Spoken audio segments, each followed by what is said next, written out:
Good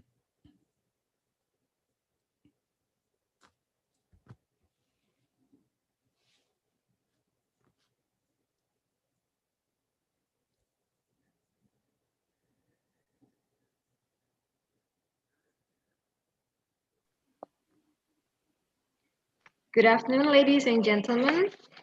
Welcome to Borobudur International Seminar on Heritage Conservation 2020.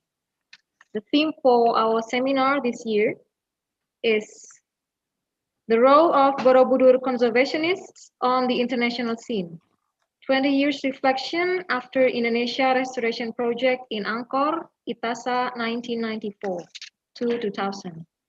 Before we start this session, we would like to remind the audience to activate the interpretation icon. Please click on English if you'd like to listen to English interpretation, and click on Indonesian if you'd like to listen to the Indonesian interpretation. And you can eliminate the original sound by clicking mute original audio. We also would like to inform that the certificates for this seminar will be given to audience who has joined all 4 sessions and have already filled the attendance form. And yesterday's and today's seminar are also accessible in YouTube. Without further ado, let us begin this session. The theme for this 4th session is expert presentation on the development of conservation technology from GACP, JASA, and BCO. Here with us today, the 2 speakers, because one speaker is still in an airport in Japan and had not very good signal that he maybe couldn't join us. He maybe couldn't present his presentation directly. The first speaker would be Professor Hans Leysen. The second speaker is supposed to be Professor Toshiya Matsui. And the third speaker would be Mr. Nahar Cahyandaru, SSEMA. Our first speaker is Professor Hans Leysen. He is from GACP, German Apsara Conservation Project. And today he will be presenting the following topic: application of conservation technology in German Apsara Conservation Project in Angkor. Ladies and gentlemen, please join me in welcoming Professor Hans Leysen.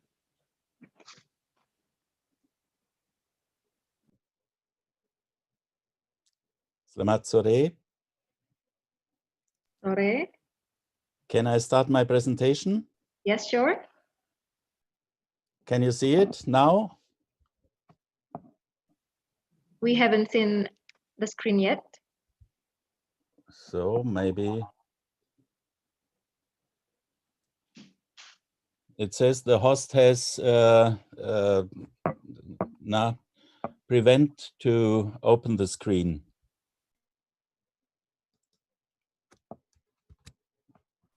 Now maybe it works. You can see it now? Already. You can see it now? Still no screen yet. There is no screen yet, but they have already given the permission for you to share screen. Now it shows the screen. Okay. Sorry, we tested yesterday. Now it's working? Yes. Yes. Yes? Yes. Okay. So we can start. Selamat sore to everybody. Thank you, Ms. Sabina, for giving me the floor and the kind introduction. First of all, I want to thank you for the invitation to join your webinar. I feel really honored.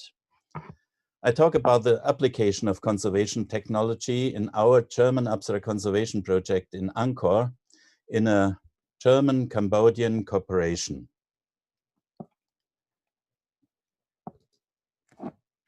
Firstly, I will introduce the German Abstract Conservation Project and briefly the problems encountered, and then our conservation philosophy.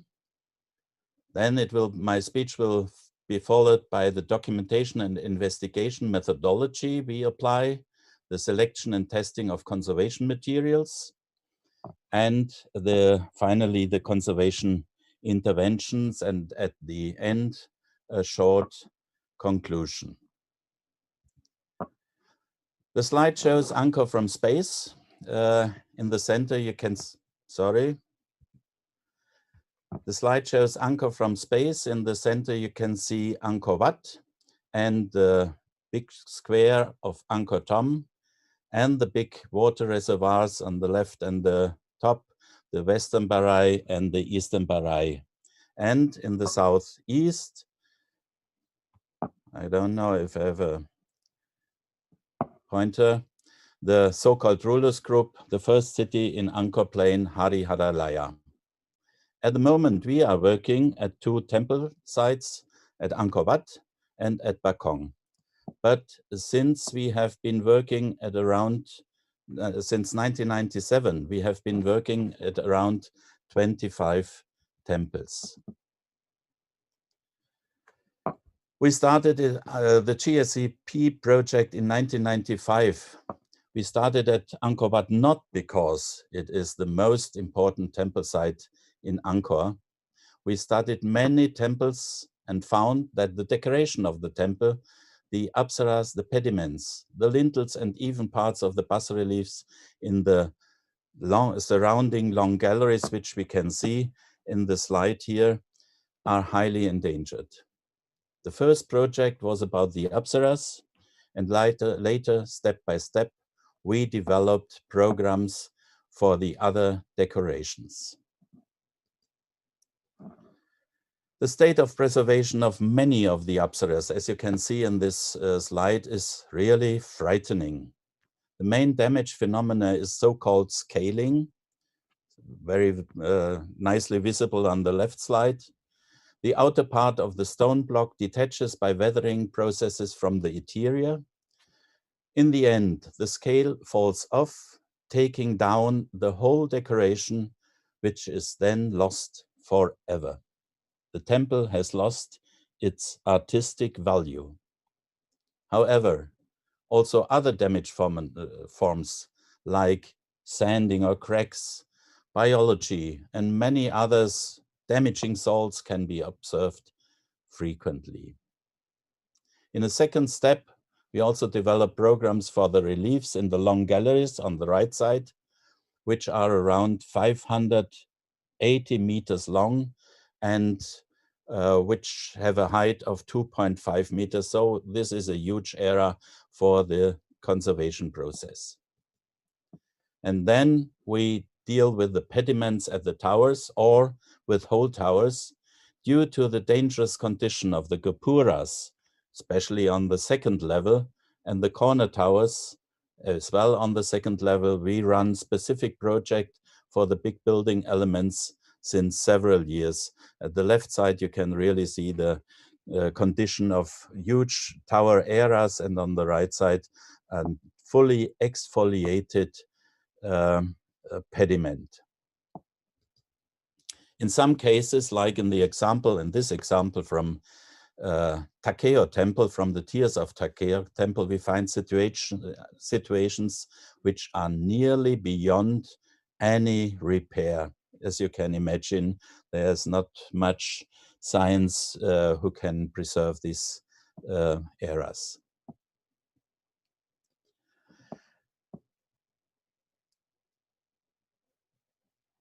Oh, there's one missing. Besides the buildings or the stones built for the buildings, we also have to deal with other materials like brick, the brick structures in a bad state of preservation on the right, and stucco decorations, which you can see in the middle slide. One technique to investigate the dynamics of weathering is photo monitoring. Normally we come to an object and we don't know when it happened something, how long did it take, what are the dynamics. One, on the picture you see the development of a damage situation within 35 years. In 1995, this picture is from Delver. The reliefs have been badly damaged. Big parts have been lost at the time already, but two of the apsaras are still in a rather good condition. My photo from 1995 shows that large parts of the two apsaras have been lost in the meantime. Between spring and this close-up and autumn 1996, another big part got lost. As a consequence, GSCP got the approval from the local authority, Apsara, and the International Coordinating Committee for Safeguarding Angkor for the start of the conservation project and for immediate interventions. A second sample of the photo monitoring provides also a clear picture of the dynamics of weathering. The first slide shows the cast from De la Porte from the late 19th century. It shows only little damages up to now.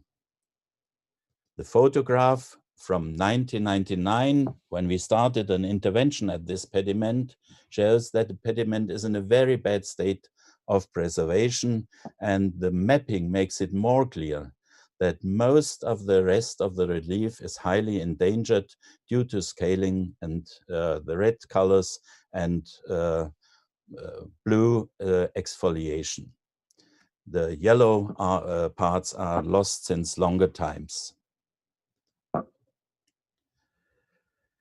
For a successful and sustainable conservation intervention, we have to understand that all objects are unique and different concerning the materials used.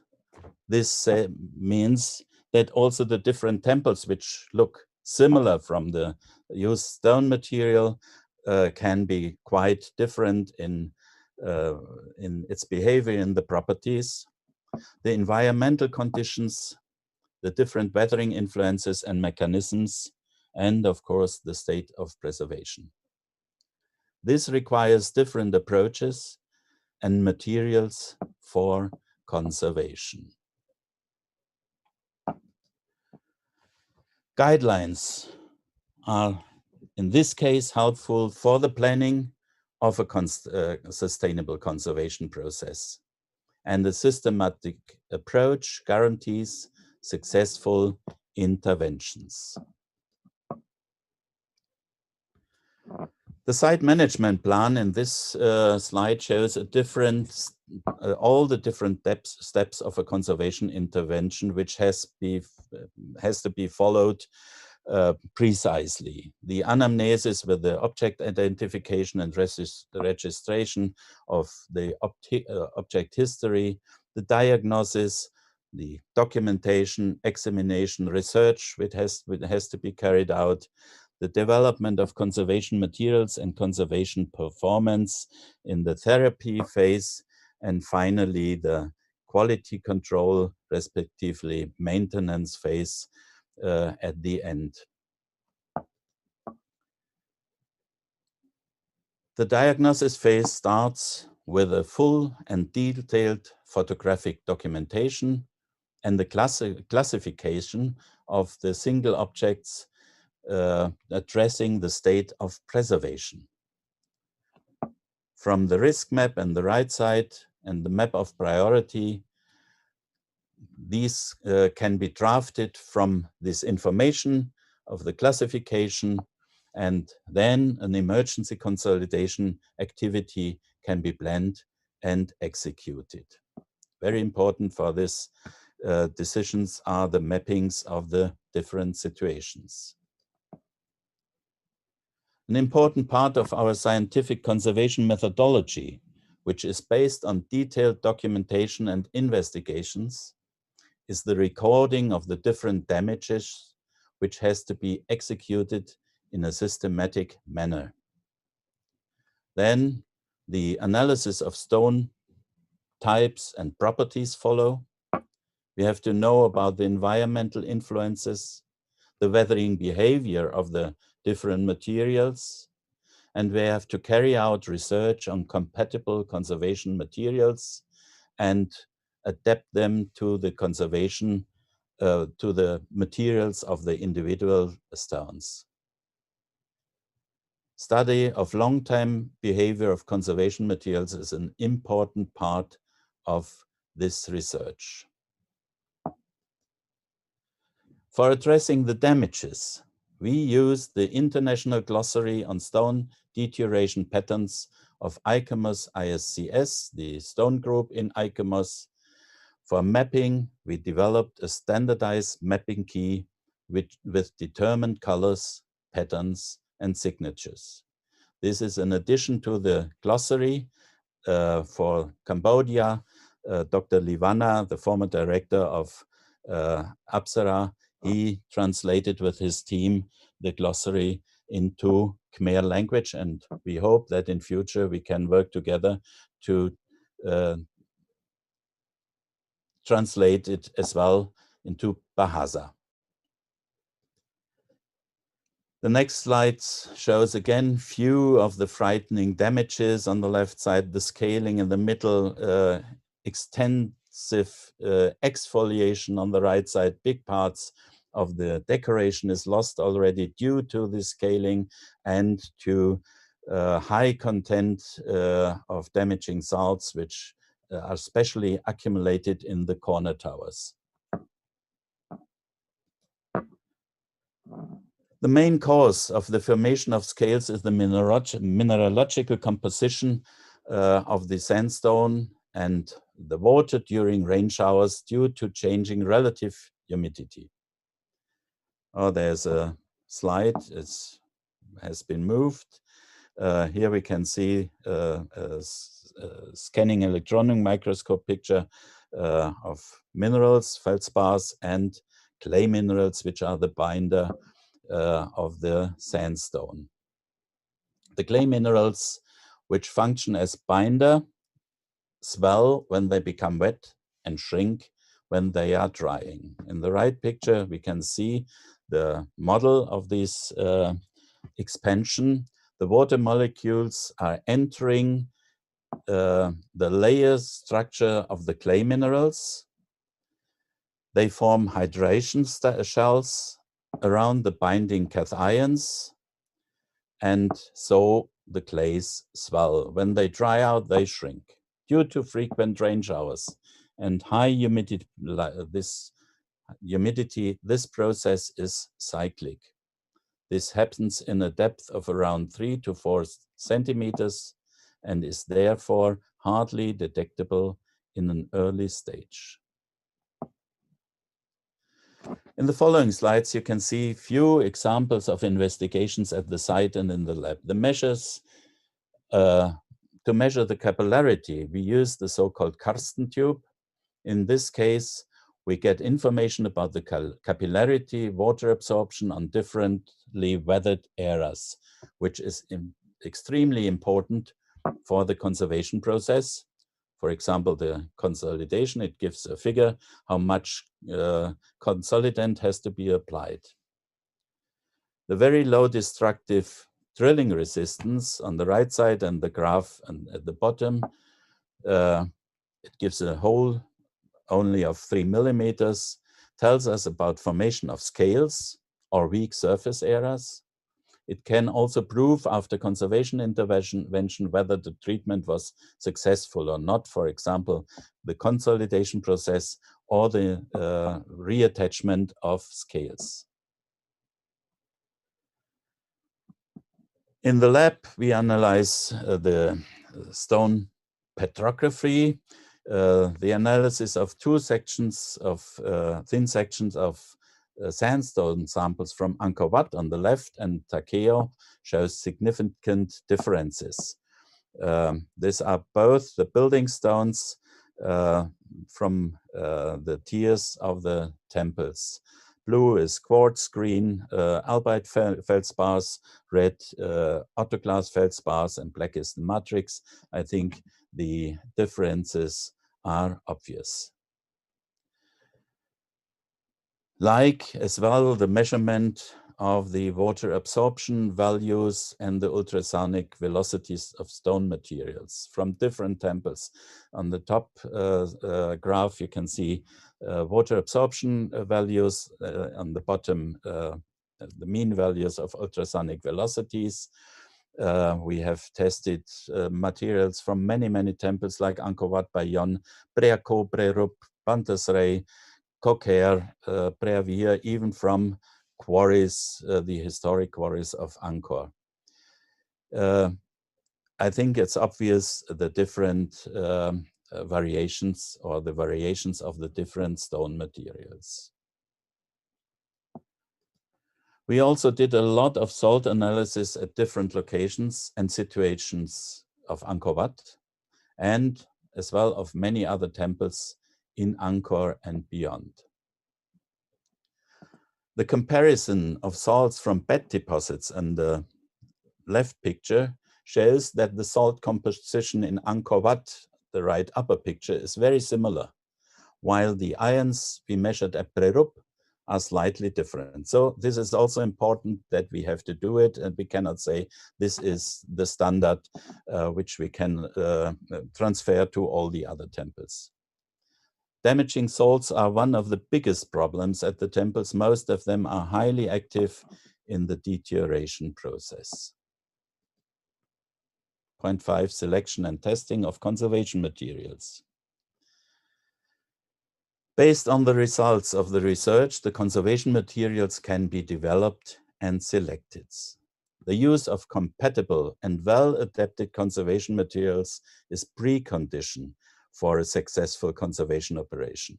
This is also written in the Angkor Charter, in other international standards, and in this case, you can see that the consolidation didn't work well, and we find specific damages, very thin scale, which are caused by this treatment. For the selection of different conservation materials, for the different damages and failures, we use a toolbox. So we have different damages or deterioration patterns. For this, we need different application procedures, conservation procedures, and for this we have the toolbox based on ethyl silicate, and we can mix a lot of different other components. With a mixture of the different components, we can react on the requirements of the complex situation at the temples. The state of art for sandstone conservation at the moment is ethyl silicate. The different formulations of mortars, like pointing mortars or injection mortars, or even washes, undergo a variety of physical property tests.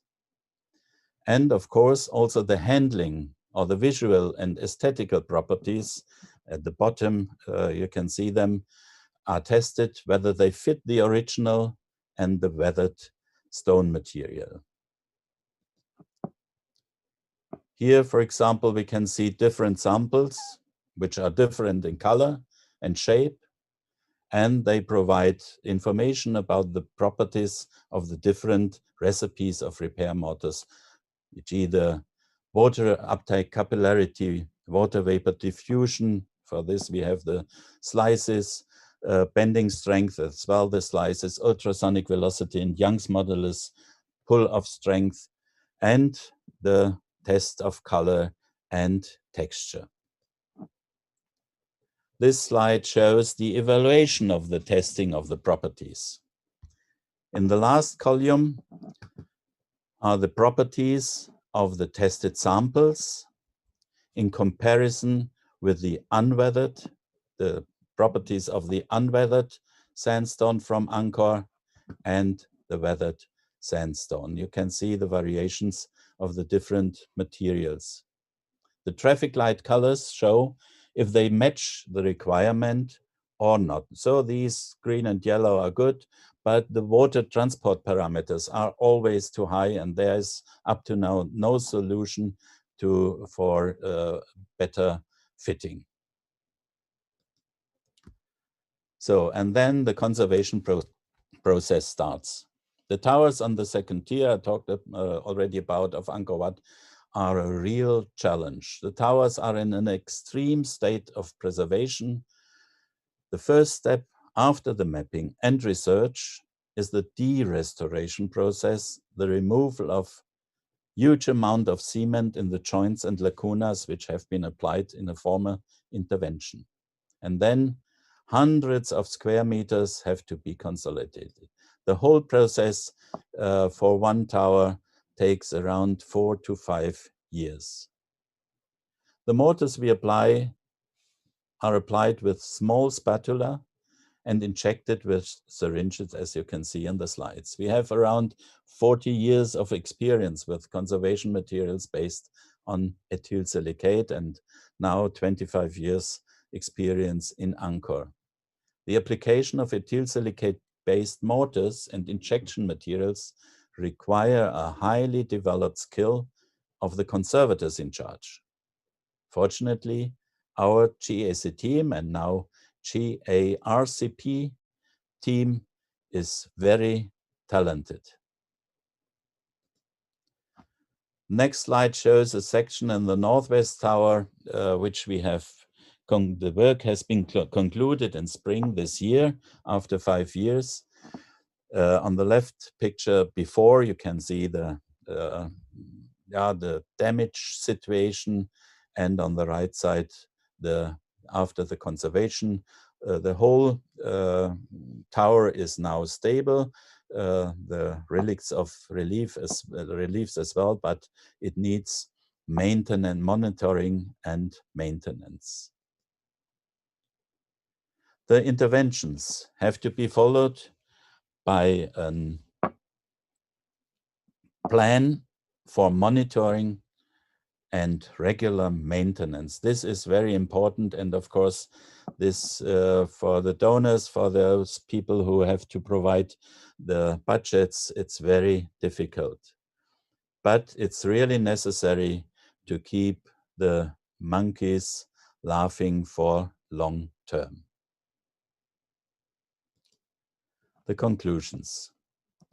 The stone carvings of Angkor Wat with 1,850 divinities on the walls, around 300 pediments which survived from around 700, more than 1,700 square meter narrative bas-reliefs, countless lintels and door jambs are an extraordinary challenge for the conservation project.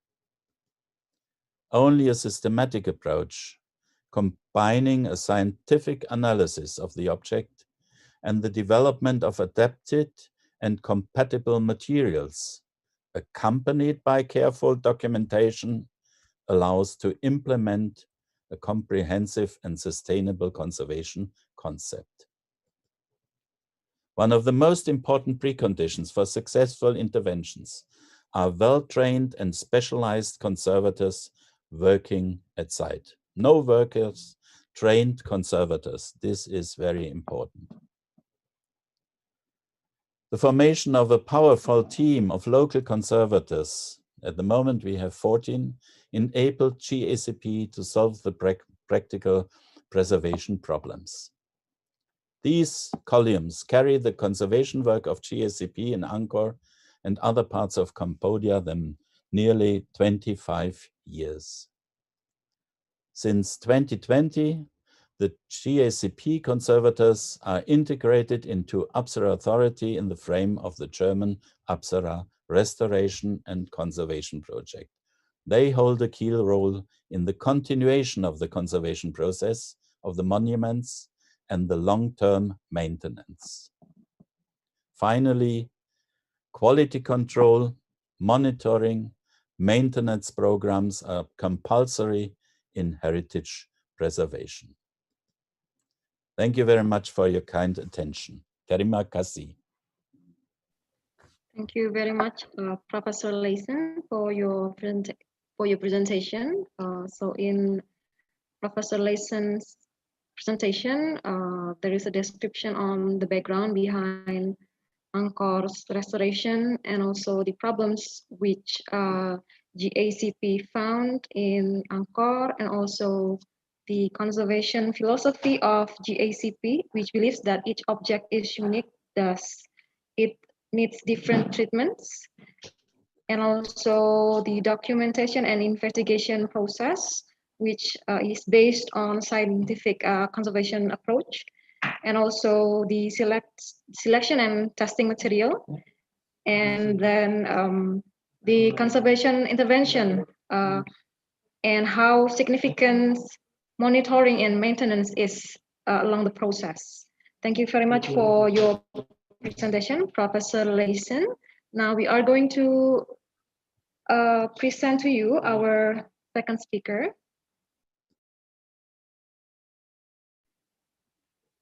Since the second speaker couldn't join us in this session because Professor Toshia Matsui is still in an airport in Japan and had bad connections, thus he couldn't present his materials directly. Professor Toshia Matsui is from JASA, the Japanese government team for safeguarding Angkor, Tsukuba University. In this occasion, Professor Toshia Matsui should present the following topic: Application of Conservation Science in Japan Apsara Safeguarding Angkor Project. The following is the video which has been recorded by Professor Matsui in order to help us to understand the topic that he is supposed to present.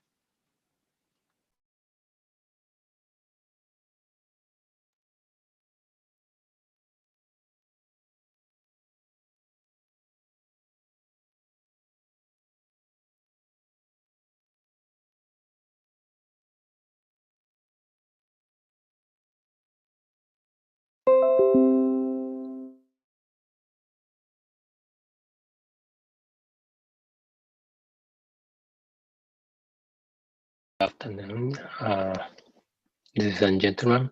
I'm Tosha Matsui from Tsukuba University. Thank you for inviting me this webinar.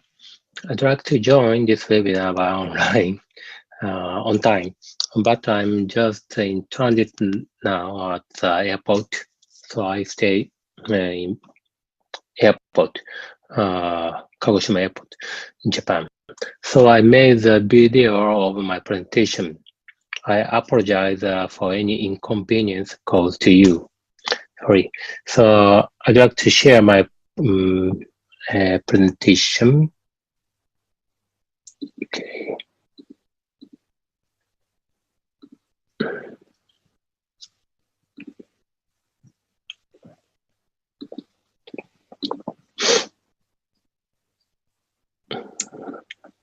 Yes. Okay. My presentation title is Application of Conservation Science in Japan Apsara Safeguarding Angkor Wat. This is the Bayon Temple. Okay. Yes, as a part of a project supported by the Japanese government since 2007, our team conducted an evaluation test for restoration and make the standards for relief treating materials. At the same time, it is necessary to establish a system to evaluate and monitor how far our treatment methods can respond to future environmental changes. This here is a Bayon Temple. The temple is made of stamped earth and laterite. This yellow color stone is a laterite, and the sandstone. Its surface is sandstone. Maybe you know very well. This photo is shown the Bayon Temple. The temple is made of stamped earth construction. Same structure. Each side of tower has a different god.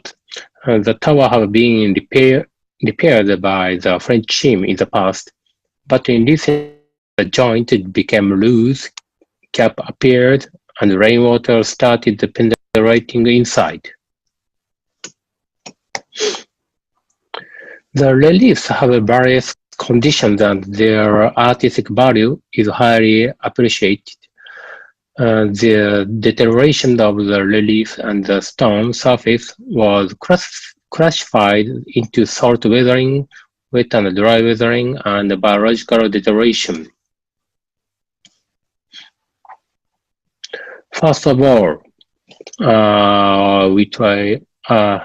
I introduce how to catch the deterioration situation.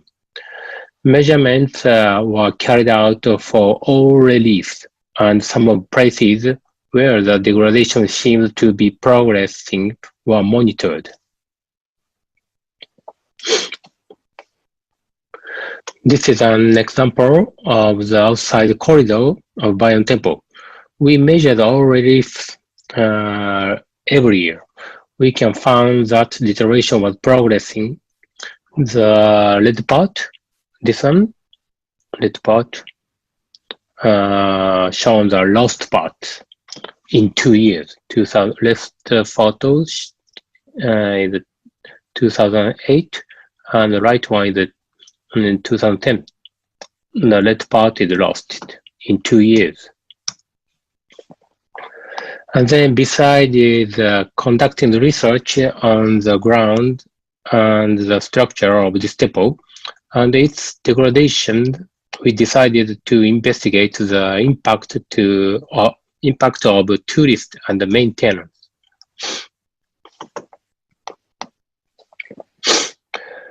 In recent years, about 4 million people visit the Angkor ruins annually.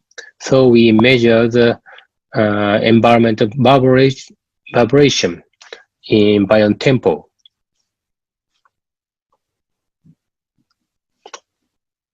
This is a plan of Bayon Temple. If the results are shown in the map by environmental vibration, they look like this here. The red color indicated the place where the vibration is strong. The intensity of the vibration is about 10 times that of the purple part. Tourists enter the site from the front and listen to the explanation of the temple here, this red part, and gather once around here. Then they go to the left corridor, and after looking at the famous relief here, and they tour the upper terrace. After climbing up, they will gather here and take the group photo, memorial photo. They take group and they take a group photo around the temple, just around here. These vibrations occur momentarily only when there are people, but millions of people a year can burden the site in a short period of time. The state of ruins can be checked by visualizing it like this. In addition to developing these circumstance and the measurement techniques, we are conducting the conservation research for bas relief. We have 3 objectives: the selection of conservation materials and cleaning method, and their trial and evaluation. The following basic policies are set in line with these concepts of the cultural property restoration. Number 1, conservation and the restoration are not to detract the artistic quality or sublime aesthetic value of the bas reliefs. Number two, with regards to the structure of the entire gallery, including the bas reliefs, measures to prevent structural losing and collapsing will be taken. The deterioration factors of the individual stone that composes the structure are to be determined and measured to preserve the stone not to be considered. Number three, when removing salt or the deposit, curing microorganisms and guano caused by bat feces attached to the bas relief. Excessive removing treatment is to be avoided, and a method that will not detract the grace and the texture of the bas relief is to be examined. So I'd like to introduce the deterioration factors of stone in the Bayon Temple and the Angkor site. There are 6 main factors. The 6th, human activity, was already mentioned before slide. And today I'd like to show about the number 5, biological activities, and the cleaning of this activity, biological, mainly lichen. Well, I will take about a difficult problem for stone conservation. Epileptics have caused a great deal of concern for stone heritage conservation. In Angkor, there is a fear that removing epiphytic can cause harm to the site. It is advised not to remove them forcibly because they do not play a major role to make favorable effects to the stone preservation. But if we look at lichens, they will bring about biominerals such as calcium oxalate. In order to remove lichens that strongly stick to these substrata, we use a photosynthetic inhibitor and a wet heat method.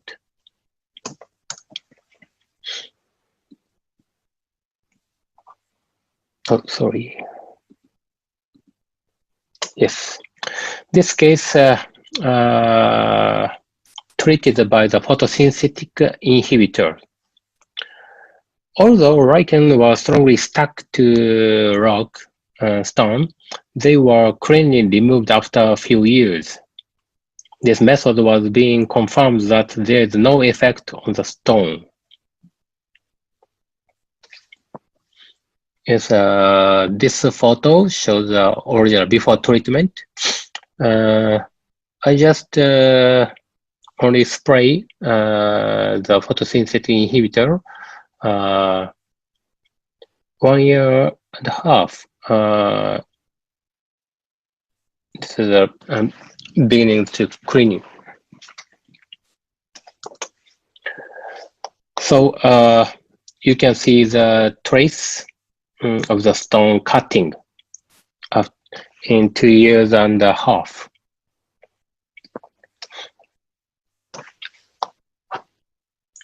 And the other new method, we tried to the water applied solar heating method.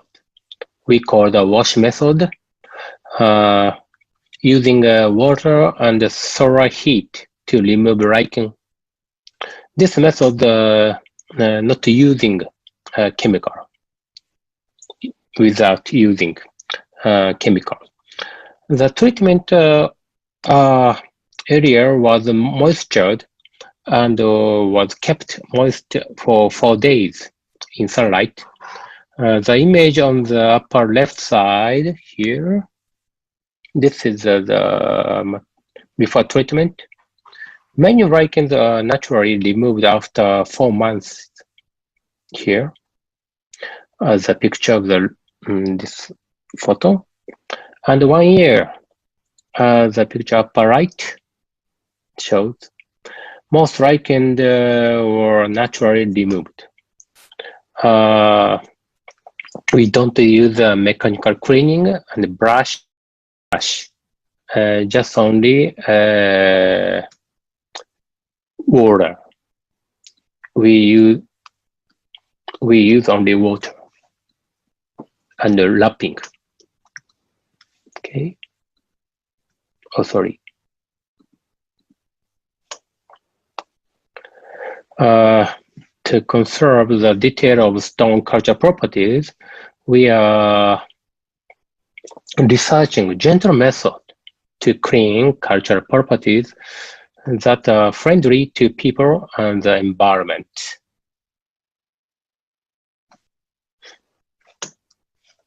Okay. We also have been conducting research that focuses on the selection of the conservation materials for the bas relief since 2007. Ingredient of a monomer component and the polymer. Oh, sorry, I shift my face. Component, monomer component and polymer component were individually prepared, and each consolidation product were made uniquely with a mixture ratio shown in the right table here. This is S means standard mixture ratio. P means the polymer rich consolidation, and M is a monomer rich consolidation treatment. Okay, and this graph shows the change of surface hardness of the fresh sandstone processed with consolidated, and consolidated with moisture control agent for 10 years. The hardness has decreased after 10 years of the level before being processed. Okay. Oh. This table shows the change of the surface hardness, fresh sandstone. Okay, so the hardness has decreased after 10 years. This line. And this line is a non-treated sandstone. This is treated stone sample. Okay.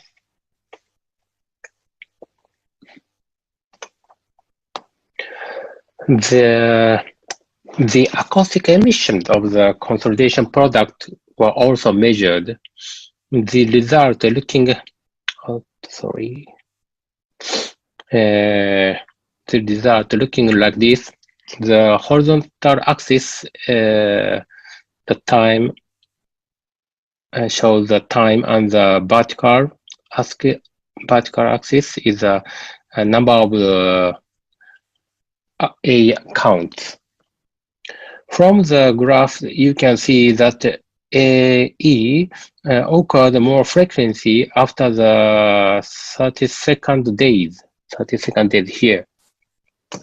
This is thought to be the time of AE measurement when the reinforcing agent bion S broke down. Okay.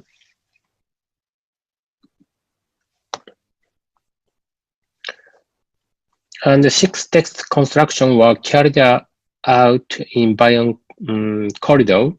After 5 years, weak areas have become stronger, and originally hard areas have not been hardened any few further. Here.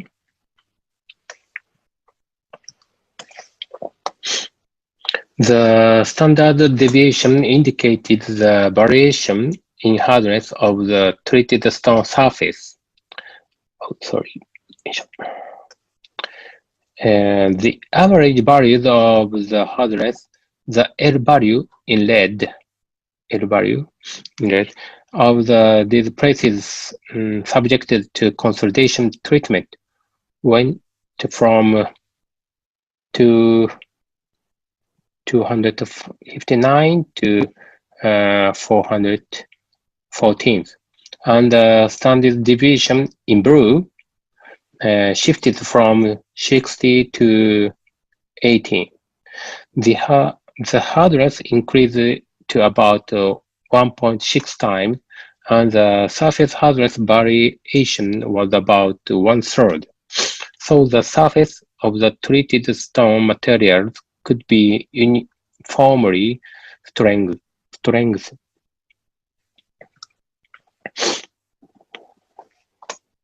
Okay.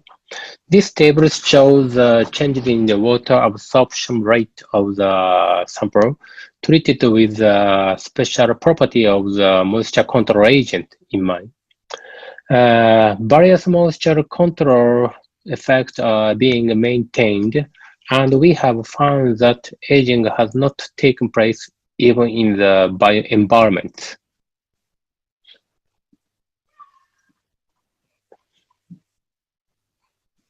There are various opinions of the using of water moisture content control at international conference. Some experts think that using water repellent also promote the deterioration of stone in Cambodia. Control the physical property of stone by effectively applying this moisture control agent. Stone have various roles in architecture, and in addition to walls and pillars, some stones are used for the purpose of drainage function and waterproof function. It is possible to restore its function by using a consolidation agent and a moisture control agent for stone which loses its original function due to deterioration.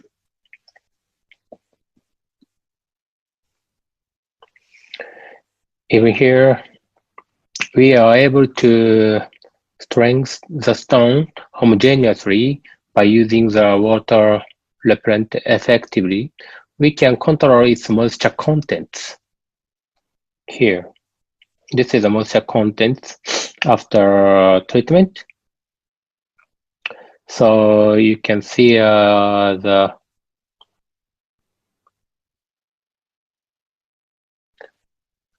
moisture content shows very similar values to the surrounding area. But the surface hardness is weak. This is a weak point before treatment. They become a strength. So this is okay. This is a result of the acoustic emission when conservation treatment were applied on the sandstone used in the biome temple. This graph surrounding by the red frame show the untreated state. Acoustic emission start to occur at 50 degrees or more.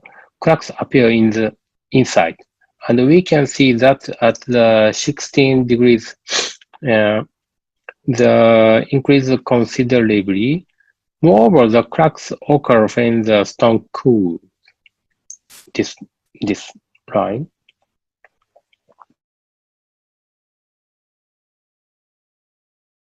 The temperature of appearance of AE is different both at 50 degrees and 60 degrees. They are rated by the consolidation agent. By breaking the consolidation agent may have buffered the stress of the stone. In addition to the AE, when adding moisture control is shown below this blue area, there are no cracks found at 15 degrees, and it is rare even at 60 degrees. As you can see from this, adding a moisture control agent to the reinforcing agent further suppresses deterioration.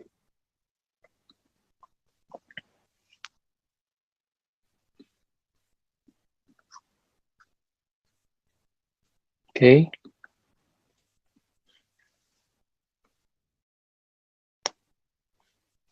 So where things were only cleaning microorganisms spread quickly, but the places where conservation treatment was implemented were in good conditions. We also applied the moisture control, but the moisture content shows the same values as the surrounding stone. This is a cleaning area. This is using the consolidation area.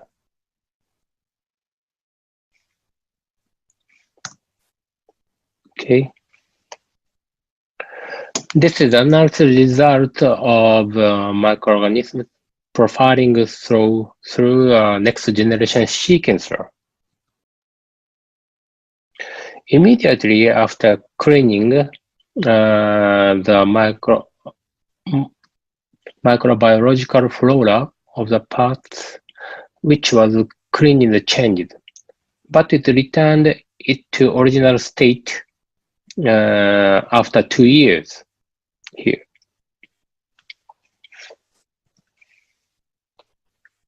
The conservation treatment area was clean, but new microflora was discovered in it.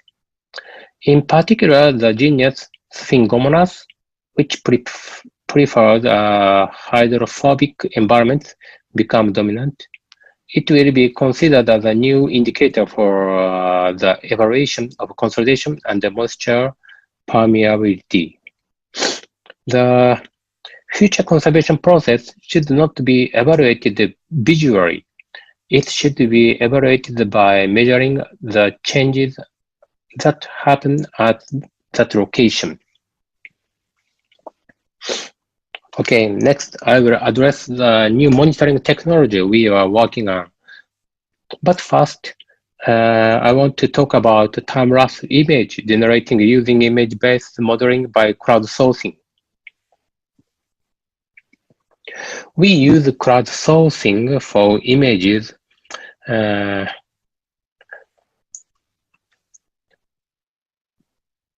this shows frame 1, 2, 3, one is the captured image, and 2, we made the 3D reconstruction, and we take a photo using a time-lapse image. Finally, oh, sorry.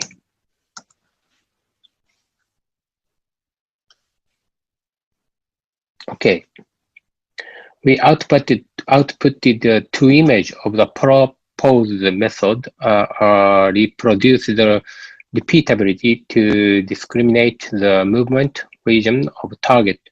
I show you a case of monitoring of lichen. We successfully estimated the breeding process of lichen.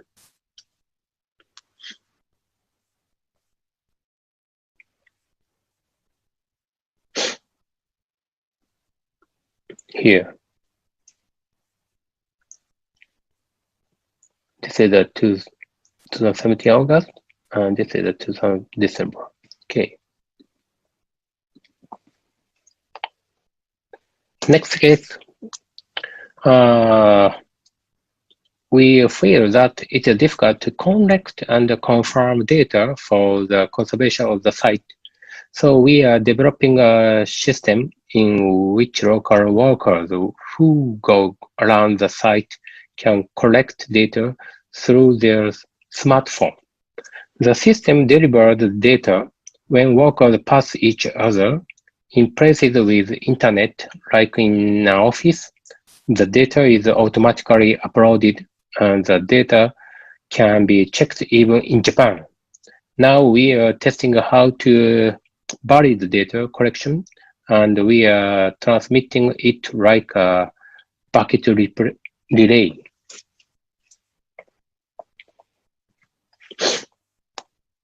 We found that 90 to 120 meter communication was possible where there are few obstacles. The collected data and image could be analyzed and were uploaded to the cloud again, and they were accessed in the local office and in Japan. Okay, finally, we feel that the conservation of stone in the future requires the cooperation of various related academic fields and local power and the local society.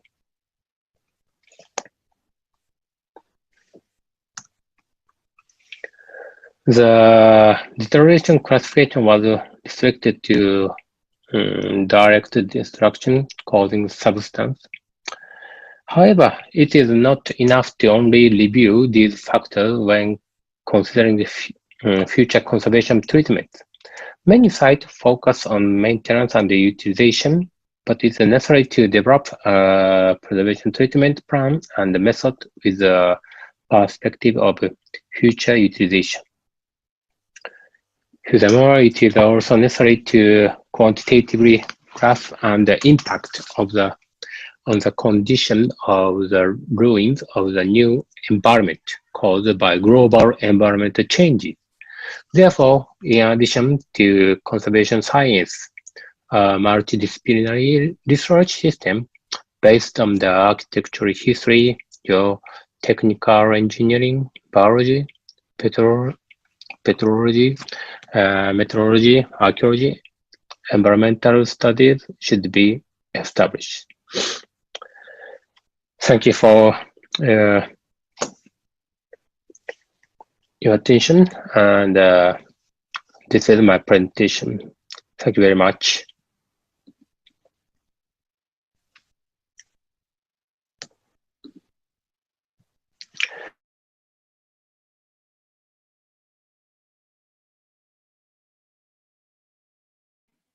Yes, so that was the video from Professor Matsui. In the video, Professor Matsui delivered some points considering the impact of variety of utilization and maintenance, and other factors which cause damage to Angkor, and by paying attention to conservation research for bas relief and also based on policies for conservation of bas relief, Professor Matsui delivered to us some technical findings on how to treat stones in an attempt to conserve Angkor. And before continuing to our next speaker, we would like to remind the audience to type your questions and to give comments in the question and answer column down below if you have any.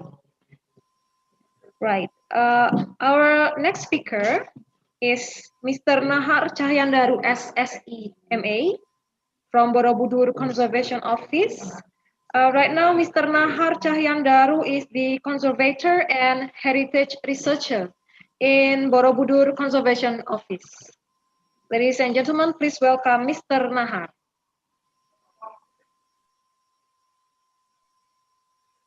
Okay, thank you very much, Mbak Sabrina, and good afternoon, all of participants, and good morning for Mr. Hans. Selamat pagi, and also for the European participant, because they are still morning in this moment. And thank you very much for this very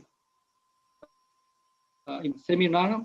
I hope the seminar will be fruitful and have will bring us to good experience and a new knowledge for us. On this presentation, I would like to uh, present some information regarding the developing now, and also what we can cooperate in the future in the global conservation world. I'd like to share my screen, please, wait a moment.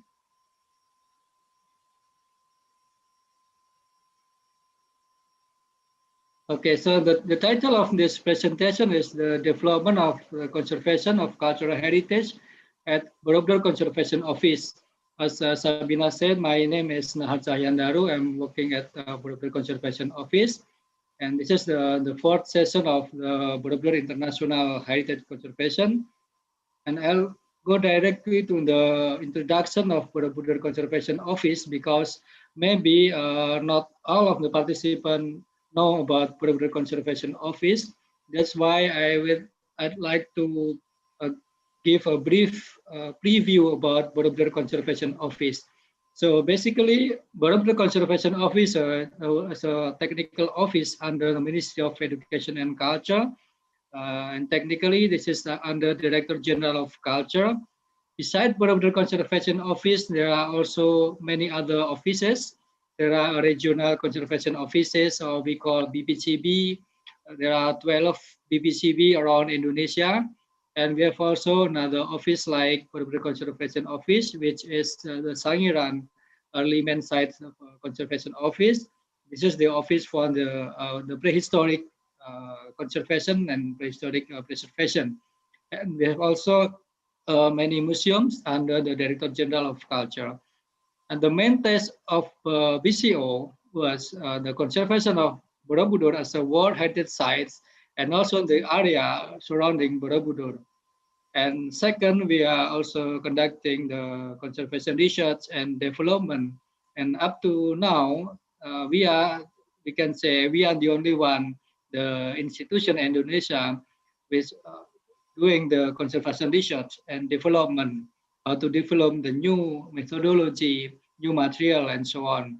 And we have also the task for technical support, the facilitation, cooperation, human resource. So that's why we also conducting many training, many courses, like what we had 2 weeks ago. We have an international course, online course. Maybe if you didn't join this course, you can also find the material in the YouTube channel and Borobudur Conservation Office channel. And as a institution for research and development for conservation methodology, we have some facilities to support this task. We have laboratories consist of chemistry laboratory, microbiology laboratory, physics and petrography laboratory, and also the instrumental laboratory. We have SEM, SRF, and other instrumental analysis. And also we have a conservation lab. And of course, we have also the field laboratory. As you see here on the right top of this screen, there's a field laboratory near with our office.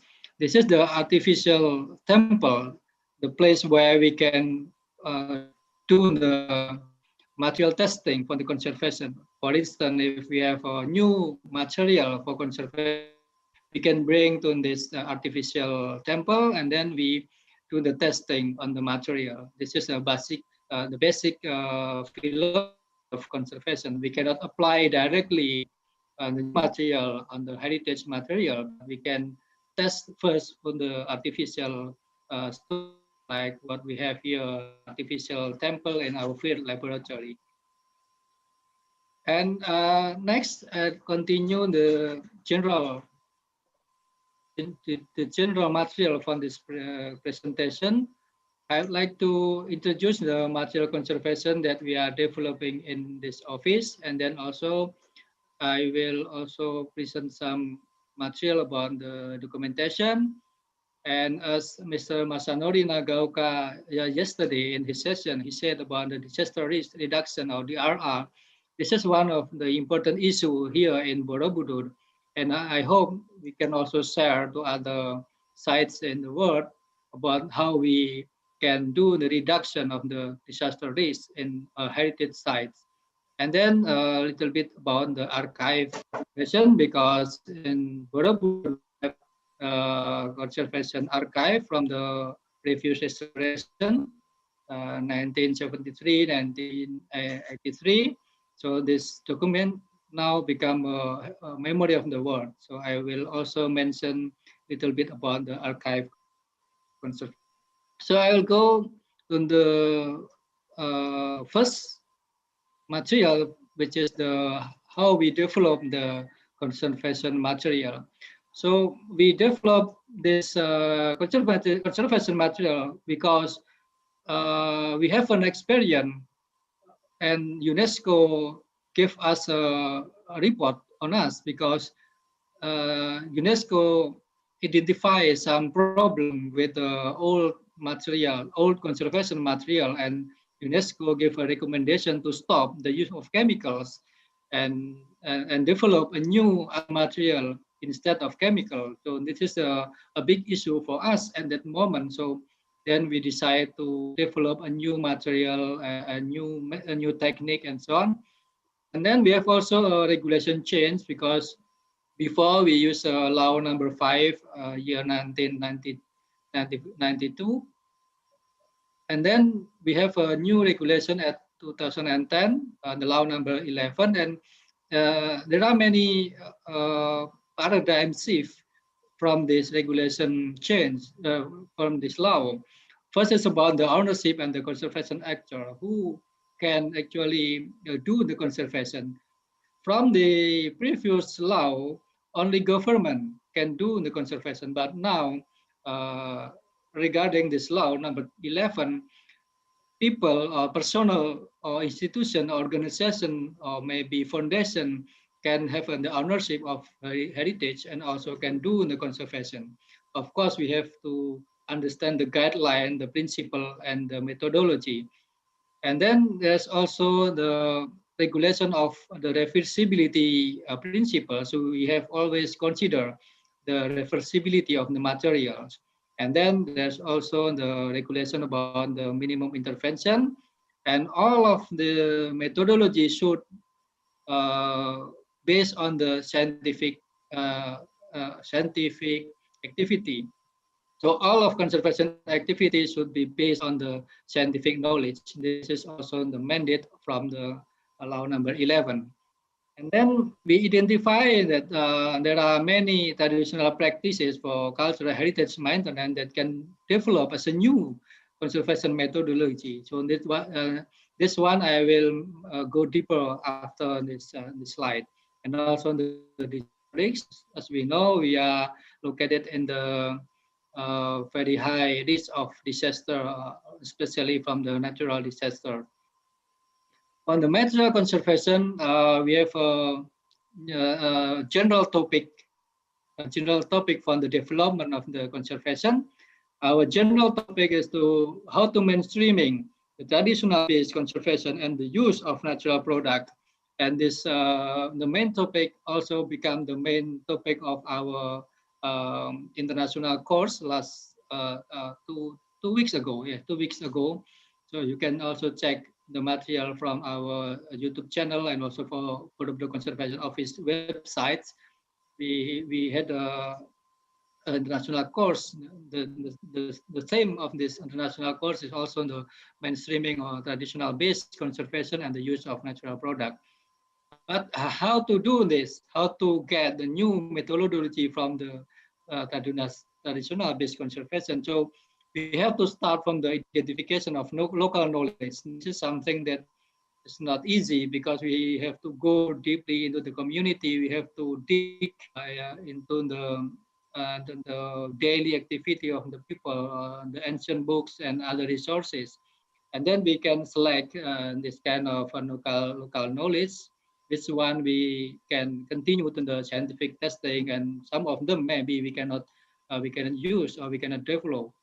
And then after we do the scientific testing, if the method is scientifically proven, and then we improve the method, because we need to have a good methodology, not only the same what our ancestors do, and then we do the same thing. No, this is not not that simple, but we have to improve this method, and then we have to formulate the standards, and we do the application on the specific area, on the specific materials, and then we can apply on the real heritage, and replace the old method that I said before. There are chemicals that has a negative impact, and other method that we can replace with a new method. And the important thing is how to mainstreaming this idea, how to make people have a general idea to use the traditional based conservation, and also to use a natural product, because not all people can accept this idea. Maybe some of them opposing this idea because he think that chemical is a good material, chemical from the factory is a good material. So we have to shift the paradigm of the conservators in Indonesia. Okay, first I'd like to go to the identification of the local knowledge. We have many resources. First, from the traditional practices, like how people maintenance the houses, how people maintenance the weapon, the traditional weapons, like we have in Java, we have kris, and people in Java, they have a specific ritual or specific tradition to maintain their own kris. And we can learn from the traditional people how they maintain their kris, and then we can develop the idea and the new methodology from this idea, from the ancestor method to maintain the kris. And also we can open the old manuscript from Lontar, Daluang, Bapat, ancient books, Primbon, and etc. In this picture, we can see the Lontar. This is a Lontar on the left of this screen. Lontar is the leaf from Lontar tree. It's like a coconut, but not coconut. It's a Lontar tree.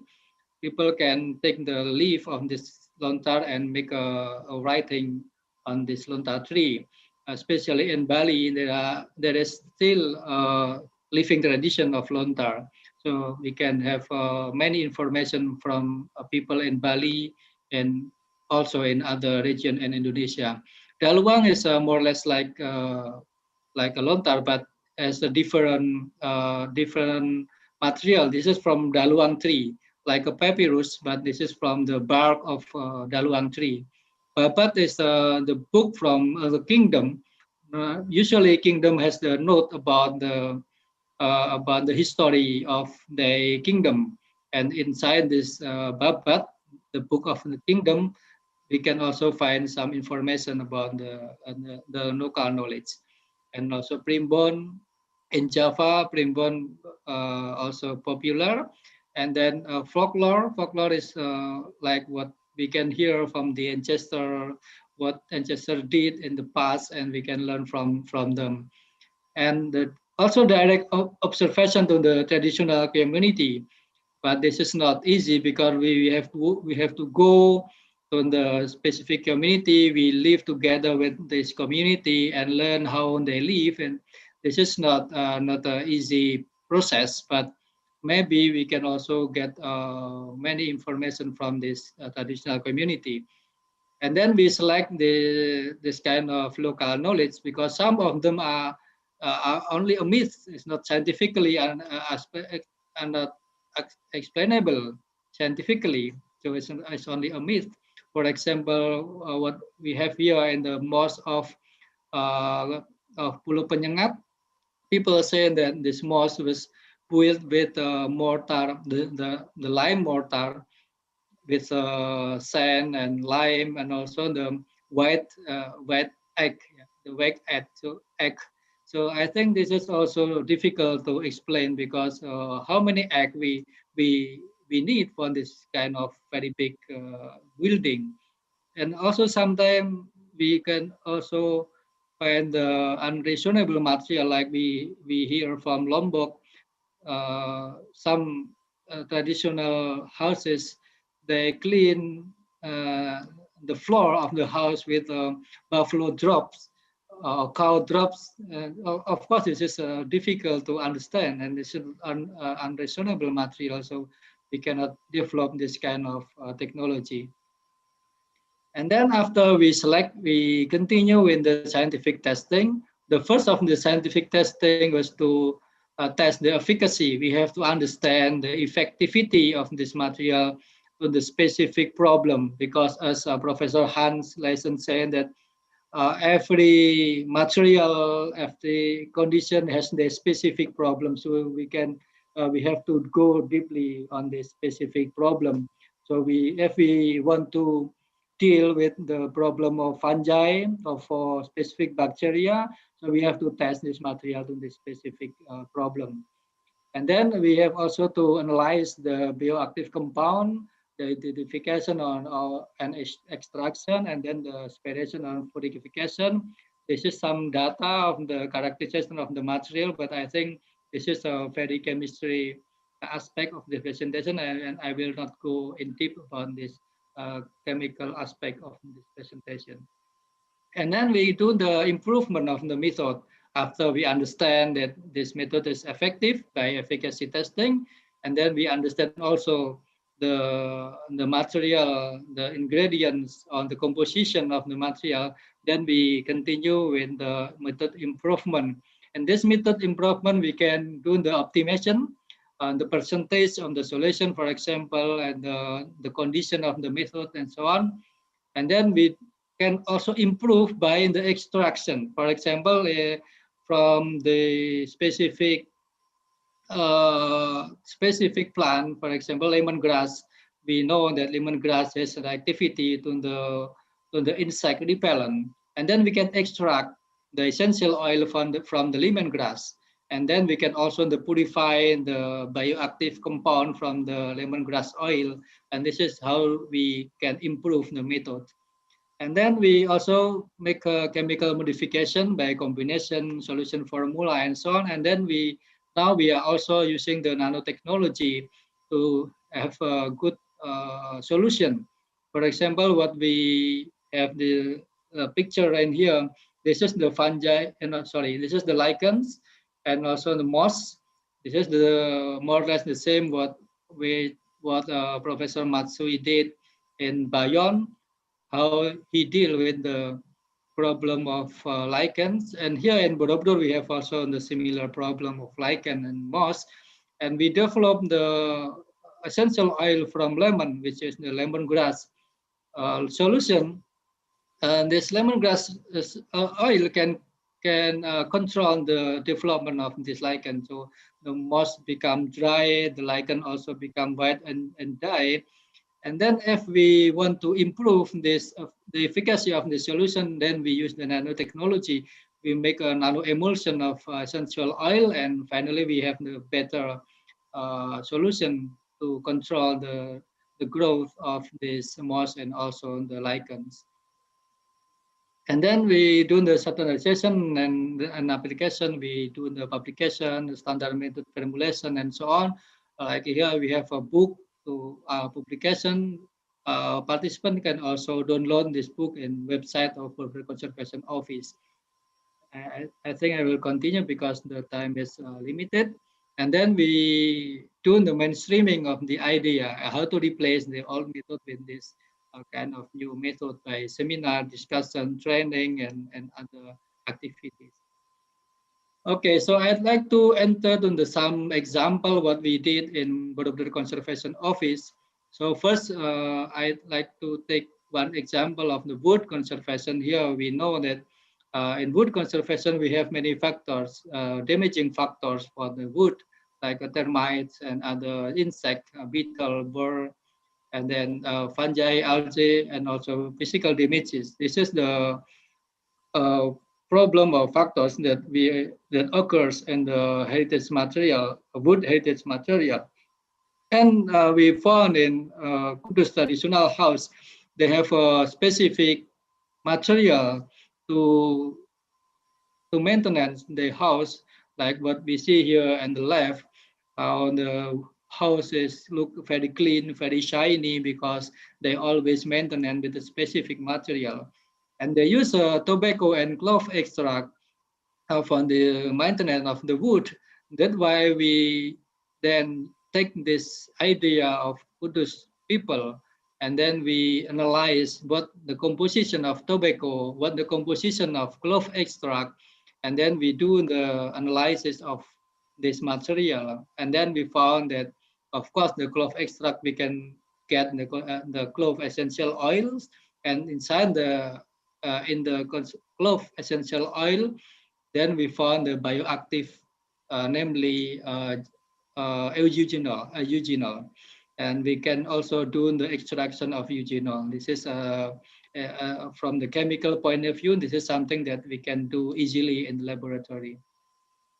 And then we also do the laboratory testing for the efficacy of this essential oil and also the extract from tobacco. We use thermite with a specific testing method. And also we test on the fungi. We can see here on the right below of the screen. There's a point, white point. This is the point where we apply the essential oil, and we can see in this point there is no fungi growth. It means that fungi cannot grow because the essential oil kill this fungi. So the extract of the clove and also the extract of tobacco scientifically proven as a wood conservation material. And then for the wood restoring, we have to find the material for gap joint, crack filling, injection, and so on. And so we also develop the gluing material.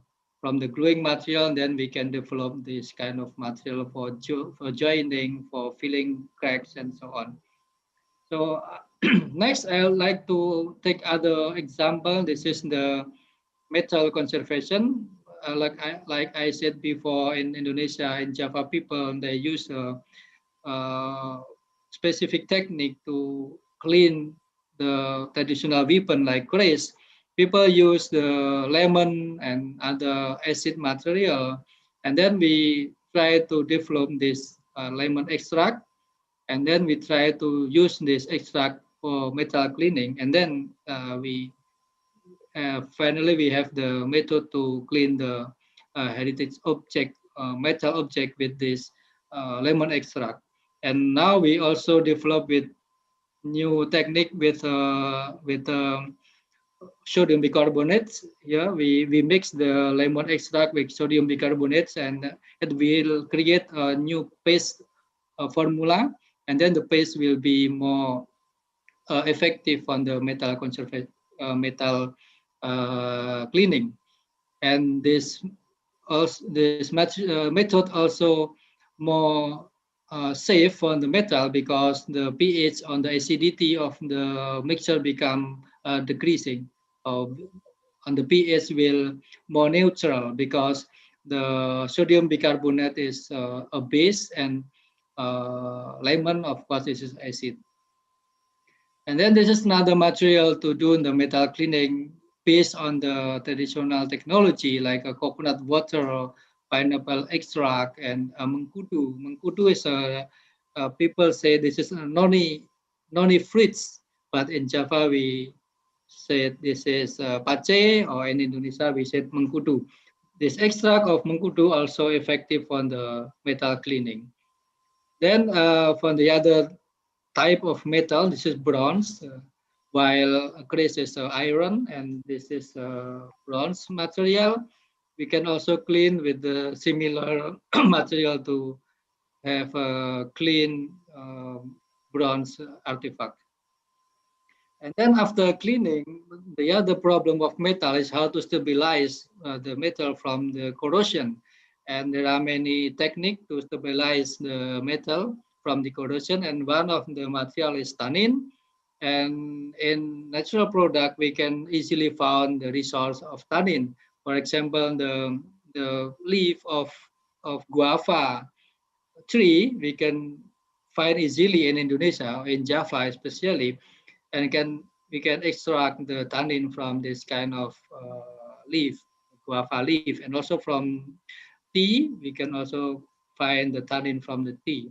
We also conducted the research regarding the use of tannin from guava leaf and also from tea. And then the next is about the stone consolidation, because consolidation is always a problem, and also in Cambodia because the sandstone is more fragile than andesite in Indonesia. In Indonesia, and andesite also have a similar problem, but not much as sandstone. So the consolidation material is very, very important for the conservation of the sandstone, especially. So that's why Mr. Hans Lessen and also Mr. Matsui mentioning in his presentation about the use of silicon consolidation, like Professor Hans Lessen said with TIOS, and also Professor Matsui with polymers and so on. And we also develop a technique for the stone consolidation using ethyl silicate. This is also TIOS, tetraethyl orthosilicate, and we use this for the bridging material. So we can see from this picture how the particles of the stone can be strengthened by creating a new bridge between the particle of the stone. And here in Indonesia, or in Borobudur, we have a problem with epoxy, as we see here in the picture, how the joint from the epoxy, this is from the restoration of 1973, we can see the whitish color of the joint. This is because of the deterioration of the epoxy mortar. So then we stopped to use the epoxy mortar because we identify the bad long-term impact of this epoxy mortar. So that's why we think to use the other mortar, which is the ethyl silicate consolidant. And now we are also developing our formula of ethyl silicate, and we modify with a natural product, which is the rice husk ash. This is one of my my research for my PhD. So we use the traditional material from rice husk. This is material that we can easily find in Indonesia, and use this material to produce the silica particles. And then we use the silica particle from the ethyl silicate consolidant modification. And then the other material is animal glue. This is for the ceramic gluing, but I think I will go faster because of the time, I'm sorry. And this is the reversibility test. As I mentioned before, in the law number 11, we have to think about the reversibility. So this animal glue can answer the issue about the reversibility. And then I'll continue with other material, which is the essential oil for the insecticide and insect repellent. This is what we did in the research, how to make a insect repellent with essential oil. In this case, we use the lemongrass oil and also the clove leaf oil and other essential oil. We have many essential oil have been tested. And then a part of the conservation material, I also want to show you some information about the documentation, because this is an important aspect of the restoration and the heritage conservation. And we can use the development of this nowadays technology. There are many technology that we can apply on the documentation. But I will go faster, I think, on this. Like here in Borobudur, we have a terrestrial laser scanning. We start from 2005, and then 2006, there's a big earthquake in Prambanan, and this terrestrial laser scanning also was used for the monitoring of the Prambanan temple post earthquake. And this is the terrestrial laser scanning work in Borobudur and also in Gunung Padang in West Java, and other colonial building in Java and also in other places in Indonesia. And the important thing of the laser scanner is not only to produce the 3D image, but we can do many post-processing data from the 3D image. We can produce the map, the color map, the 3D animation. We can also produce the output drawings to two dimension and so on. So there are many development after we get the 3D data. I cannot go in deep of this technology because my colleague he is the expert for this with this kind of technique. I only show you some example of this work.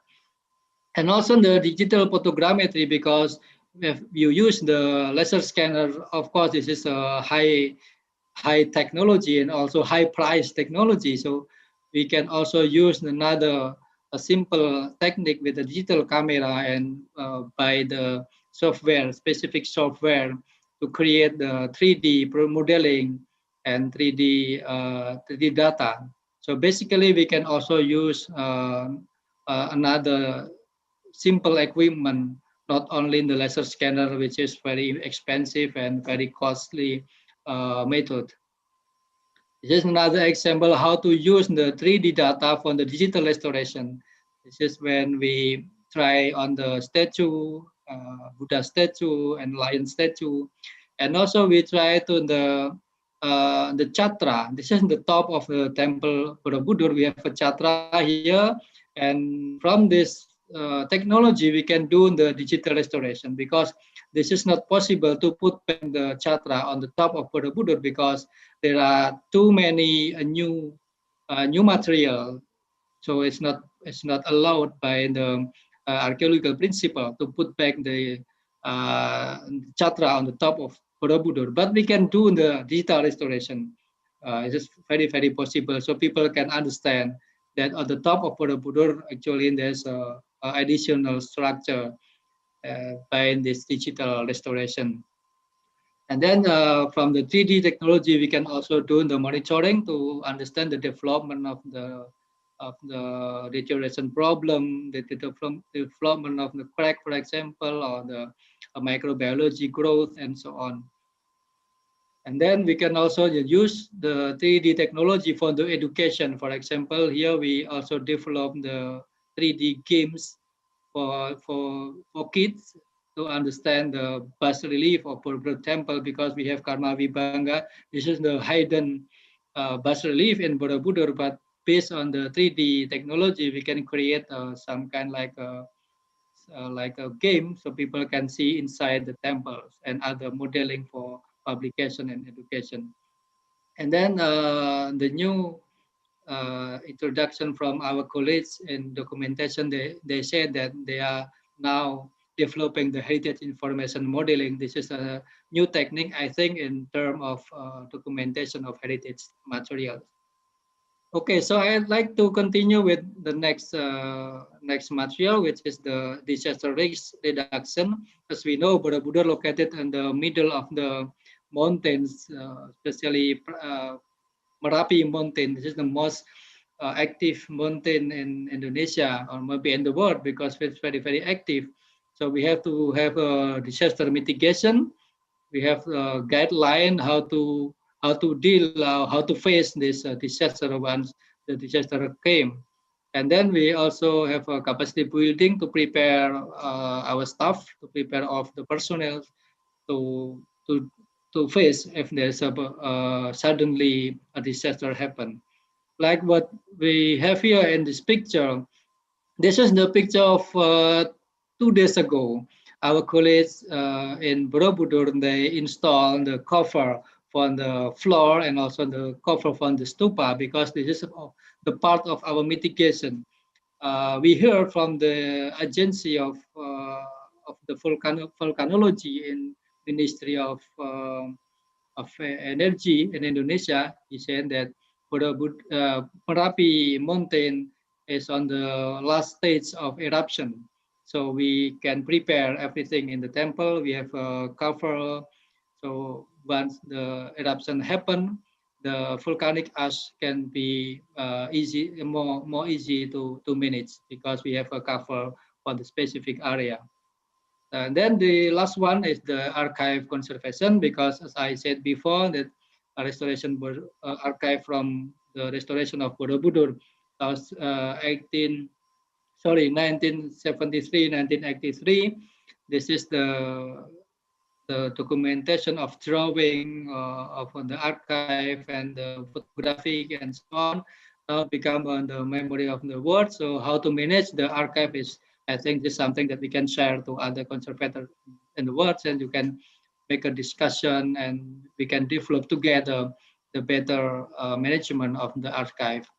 And here, for example, we are in the storage of the archive. This is the drawing archive. This is the photographs of the restoration 73 restoration. And then we have also the negative film here. And this is the negative plate from the glass plate.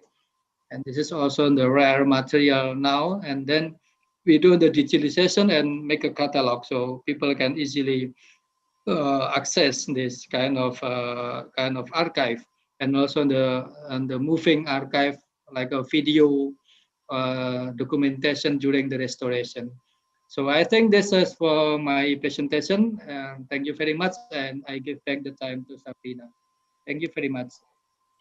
Thank you, Mr. Nahar. So in his presentation, Mr. Nahar delivered some points which include the structural mapping of BCO in the Ministry of Education and Culture, and also BCO facilities for conservation development, which includes laboratories and field laboratory, and also conservation development, which includes material conservation,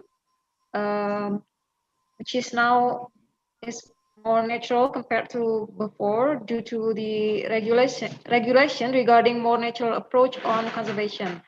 And also it also includes documentation, disaster risk reduction, and also archive conservation. Right. Since all speakers have delivered their materials, now it is time for us to open the question and answer session.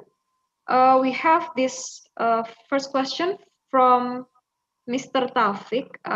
This is for Mr. Nahar. I don't know if these questions have been answered, but Mr. Taufik asked, because Regional Conservation Office always refers to BCO in their conservation method, he asked if there is any new conservation method or any new conservation materials for stone and brick conservation. What do you think, Mr. Nahar? Okay, thank you very much, Pak Taufik, for the question. I think I can directly answer this question. So, if Pak Taufik asked about the what kind of new method that have been produced by PCO and used by other BPCB, I think I can mention one thing, which is the wood conservation. As I mentioned before, Borobudur Conservation Office was developed the technique using the tobacco and clove. This is basically came from Kudus community, but PCO then make a scientific proving, scientific analysis for this method, and then we disseminate to all other BPCB. And now this method become well known for all conservator in Indonesia. So, for example, if Pak Taufik or other people ask the conservator in Indonesia how to maintain the traditional wooden house, and I'm sure the answer will be extract of tobacco and clove, because this method become very common in Indonesia. And about the stone and brick, now our focus is how to replace the chemicals. Like as I said before, epoxy resin is dangerous for the stone, and also the water repellent is also not uh, good for the materials. And also the use of chemical to control the moss maybe Pak Taufik remember we still use HIFAR, or maybe 10 years ago or 12 years ago we still use HIFAR, and now we don't use it anymore because this chemical is dangerous for the environment. And what we do here in Borobudur, first to replace this chemical.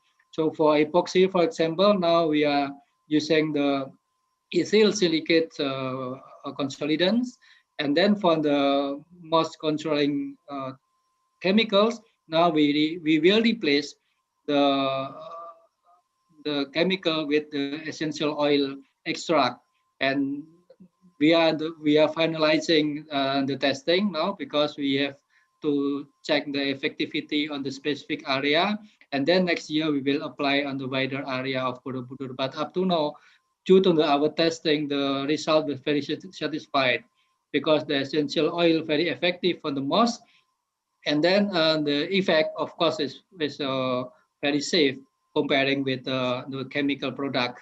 And then after we apply to Borobudur Temple, we will also inform to other BPCB and hope in the future this essential oil code can apply all on Indonesia. This is my answer, Pak Taufik. Thank you very much.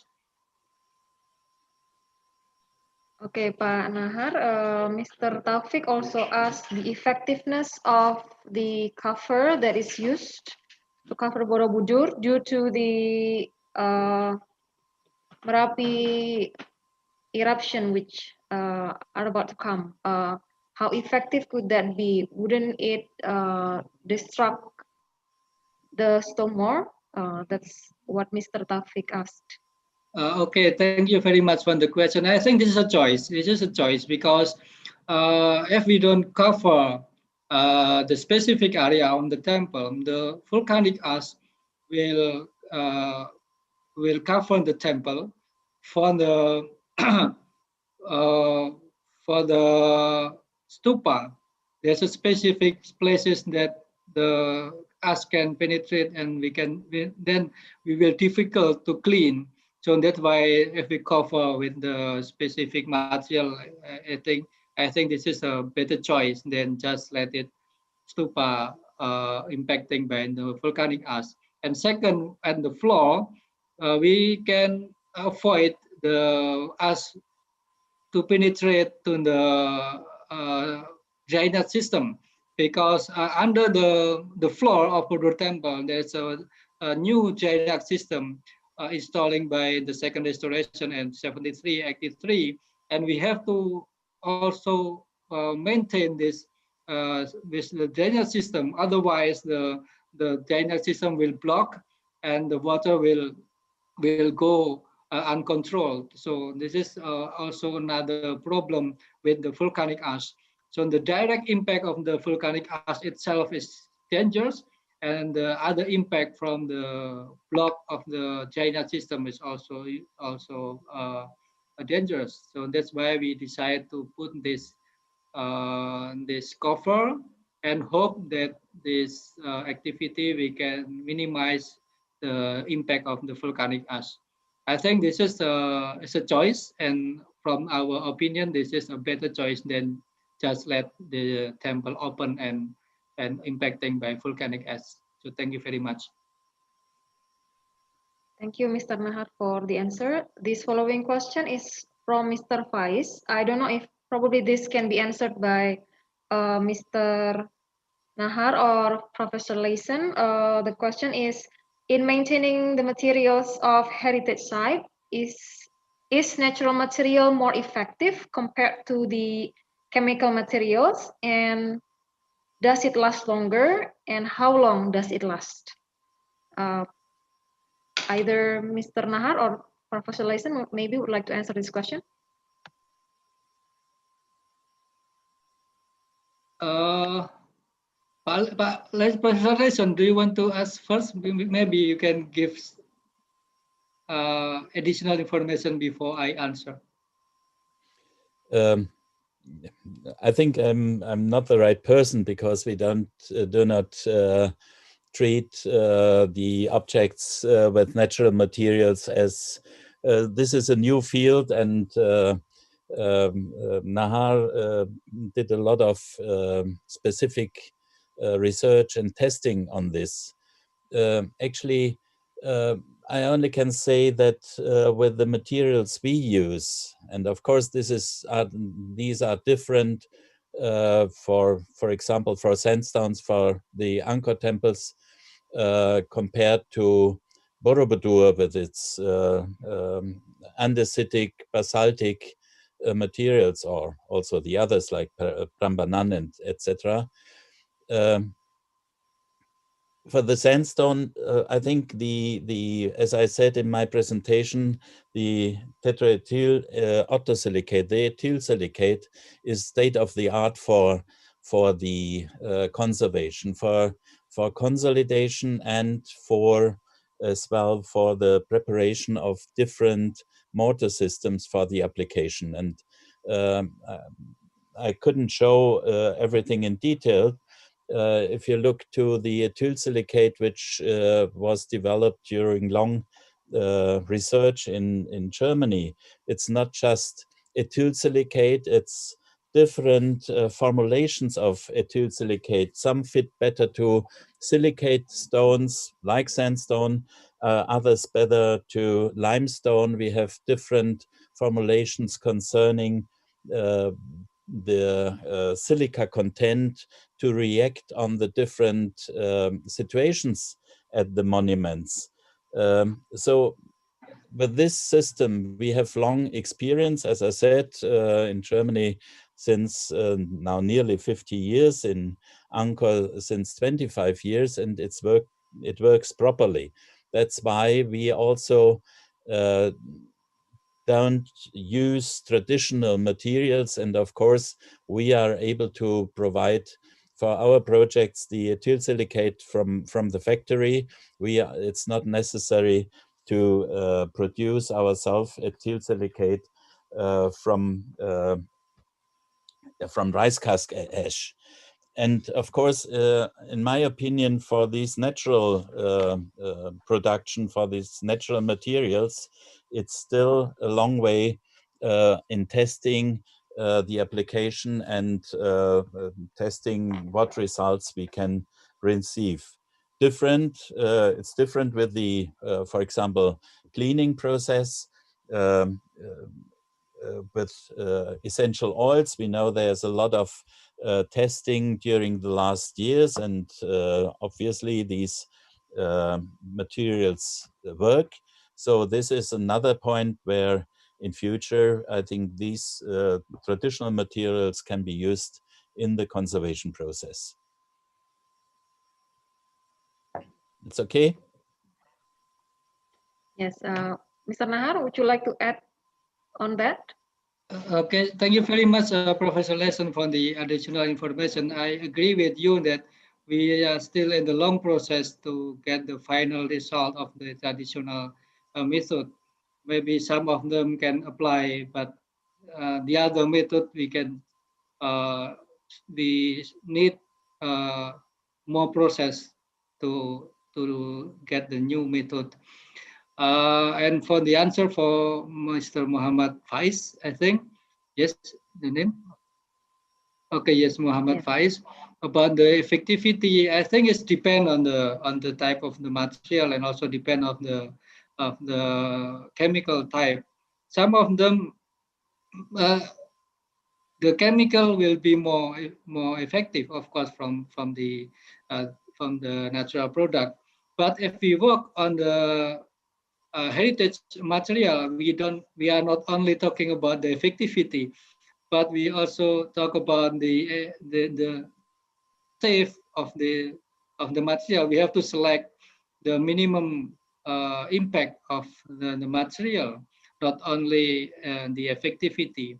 So both, I think, aspect we have to always consider.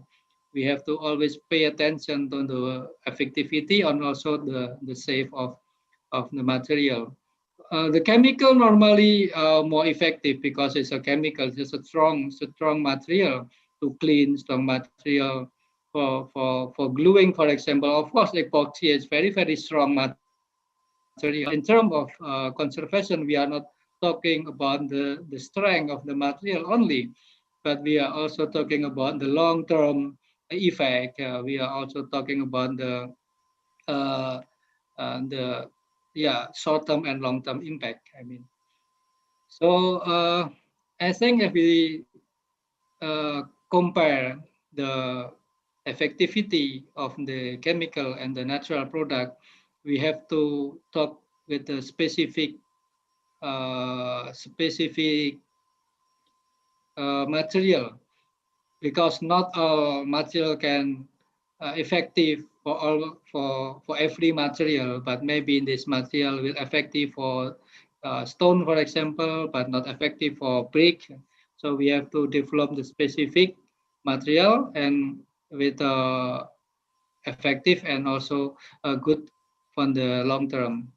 This is my answer, I think. So I agree with Professor Lexon. We need more process to get the final result. But some of them is very clearly that we can use on the conservation method, like I mentioned before with the wood conservation materials. So thank you very much.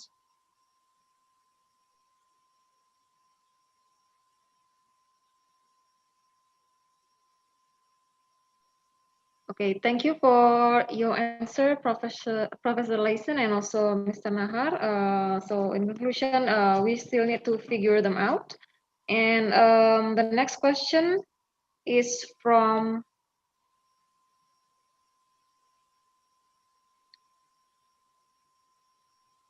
the name is anonymous attendee. So maybe this can be answered by both Professor Layson and Mr. Nahar. Is there any research which discuss the correlation between the main material duration with the climate change yet? Either Professor Layson or Mr. Nahar would probably want to answer this question, or maybe both of you.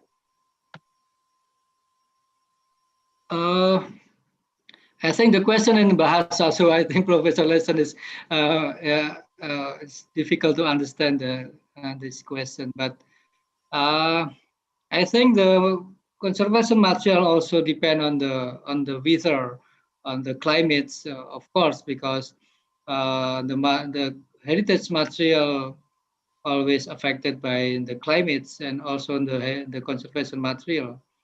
So the climate change also have an impact on the conservation state of the heritage.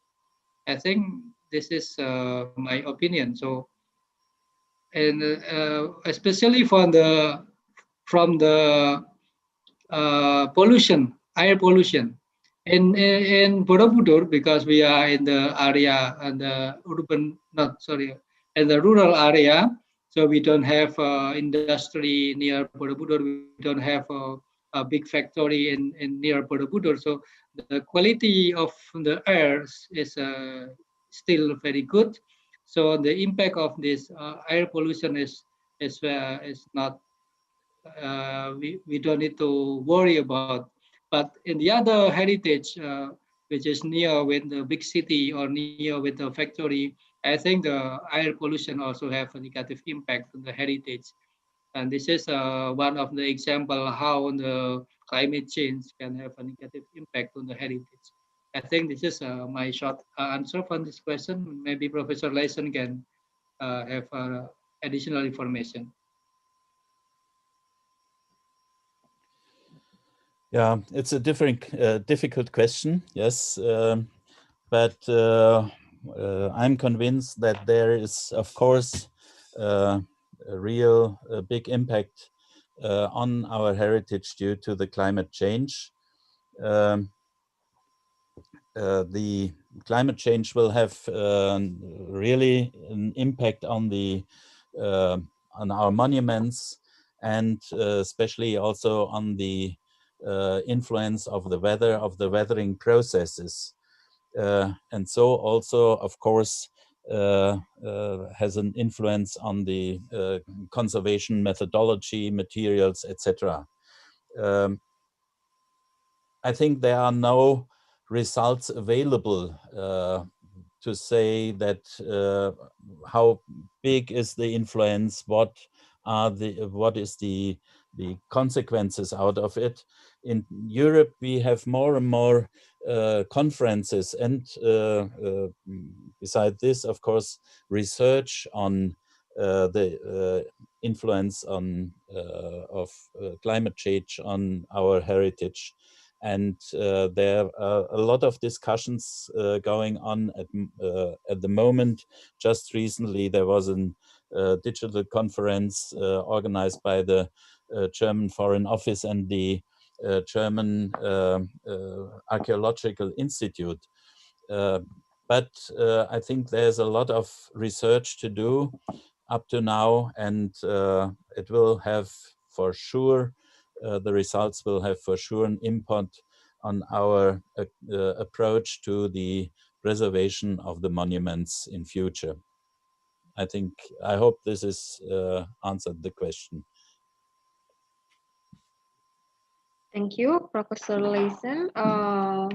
So I guess because our time is limited, I think we need to close our session for today. Thank you very much for all the speakers for sharing your knowledge on the application of conservation technology, especially which has been conducted in Angkor and also in Borobudur with GACP, JASA, and also BCO. And since we have already reached the end of our discussion session, now we are going to have the closing ceremony, and we ask the participants and the speakers not to leave the Zoom room yet, because we're going to have the closing ceremony, and we are going to start our closing ceremony with our national anthem. We would like to ask all of you to rise for our national anthem, Indonesia Raya.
Ladies and gentlemen, now we would like to invite the head of Borobudur Conservation Office, Ibu Wiwit Kasyati, to deliver her closing remark and also to read the recommendation draft.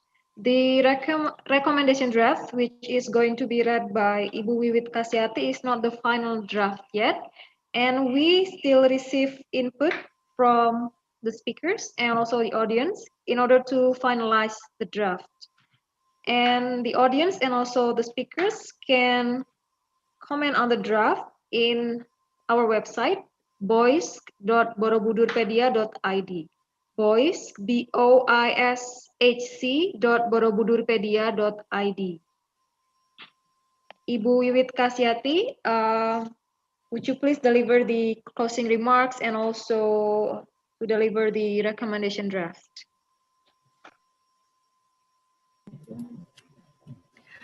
Terima kasih, Mbak Sabina. Terima kasih, Mbak Sabina Tipani. Bapak Ibu yang kami hormati, mohon izin saya akan bacakan draft rekomendasi Borobudur International Seminar Conservation yang telah diselenggarakan selama 2 hari dari hari kemarin sampai hari ini. Setelah mencermati penyampaian materi dari pertama Bapak Hilmar Farid, Direktur Jenderal Kebudayaan dengan materi Indonesian Cultural Diplomacy for Asian Cultural Heritage. 2. Bapak Wardiman Joyonegoro, Menteri Pendidikan dan Kebudayaan tahun 1993 sampai 1998 dengan materi Indonesian Diplomacy Policy for Safeguarding Angkor. 3. Mrs. Ashley Thompson, Department of History of Art and Archaeology, School of Art, SOAS dengan materi Angkor and the World, Historical Perspective. 4. Mr. Masanori Nagauka, Culture Program Officer, UNESCO Office Phnom Penh dengan materi Angkor under COVID-19, Present and Future Collaboration. 5. Bapak IM Sudirman Haseng, Duta Besar RI di Kamboja dengan materi Indonesia-Cambodia Cooperation in Cultural Preservation. 6. Bapak Yunus Arbi, e-commerce Indonesia dengan materi Preservation of Cultural Landscape Opportunities and Challenge. 7. Bapak Agus Aris Munandar, Universitas Indonesia dengan materi Cross Cultural Heritage in Southeast Asia. 8. Bapak Ismiono, ITASA Project Number Indonesia dengan materi ITASA Project Implementation Experience. 9. Mr. Yim Sararit, ITASA Project Number Cambodia, Deputy Director General dengan materi Implementation Experience and Human Resources Development Results from ITASA Project. 10. Mr. Tan Sopal, Apsara National Authority dengan materi Project for International Cooperation at Apsara Authority. 11. Mr. Hans Leisen, Chairman Apsara Conservation Project dengan materi Application of Conservation Technology in German-Cambodian Cooperation Project in Angkor. 12. Mr. Toshia Matsui, Tsukuba University dengan materi Application of Conservation Science in Japan, Apsara Safeguarding Angkor Project. 13. Bapak Nahar Cahyandaru dari Balai Konservasi Borobudur dengan materi Development of Conservation of Cultural Heritage at Borobudur Conservation Office. Dan yang keempat, 14, diskusi dengan peserta webinar. Maka direkomendasikan hal-hal sebagai berikut. Pertama, perlunya peningkatan pentingnya diplomasi kebudayaan oleh Indonesia di tingkat internasional, salah satunya yang telah dirintis di Kamboja melalui proyek ITASA tahun 1995 sampai 2000.